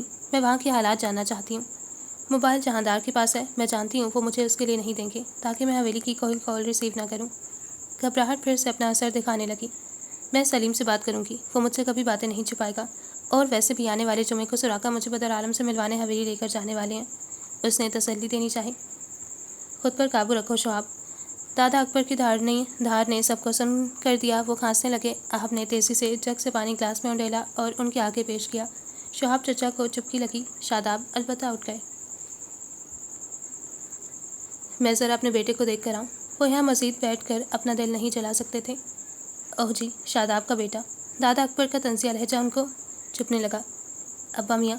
وہ پلٹ کر ابا میاں کو حیرت سے تکنے لگے۔ آج کل بڑی اولاد کی یاد آ رہی ہے اسے، لگتا ہے پچھتاوا ہو رہا ہے اپنے ماضی پر۔ ہونا بھی چاہیے، بچوں کو تنہا چھوڑ کر چلے آنے والا مرد ایسا ہی ہونا چاہیے۔ جانے بات شہاب سے اب شاداب پر کیوں آ گئی تھی؟ آپ بھول رہے ہیں ابا میاں کہ مجھے گاؤں آپ نے بلوایا تھا۔ آپ جانتے ہیں آپ نے ہی مجھے دھمکی دی تھی کہ… جذبات کی رو میں بہتے ہوئے وہ تیزی سے آگے بولتے بولتے ٹھہرے۔ آگے بھی بولو۔ لہجے میں کرواہٹ واضح تھی۔ کیا بولوں ابا میاں، میرا دل آپ کی بے پناہ عزت کرتا ہے۔ وہ باہر نکل گئے۔ جتنا ٹھہرتے اتنی بات بڑھتی۔ اور ہاں، تم شہاب میاں، اپنی بیٹی کے نام کا شور مچانا بند کر دو۔ جب ہم بولیں گے تب تم شہر جاؤ گے۔ بھول رہے ہو کہ ہم اگر یوں ہی جانان کو اٹھا لائے تو زمین تو چلی ہی جائے گی مکمل۔ ہم آخری موقع دیتے ہیں بڑے بھائی صاحب کو کہ وہ اپنا ارادہ بدل کر ہماری زمین ہمیں دے دیں۔ انہوں نے کہتے ہوئے صوفے پر ٹیک لگا لی۔ سلیم صرف ان محفلوں میں اس لیے موجود تھا کیونکہ وہ اندر کی تمام باتیں جاننا چاہتا تھا۔ دماغ منصوبے بنا رہا تھا اور اسے یقین تھا کہ شہر والوں کی مدد کر سکے گا۔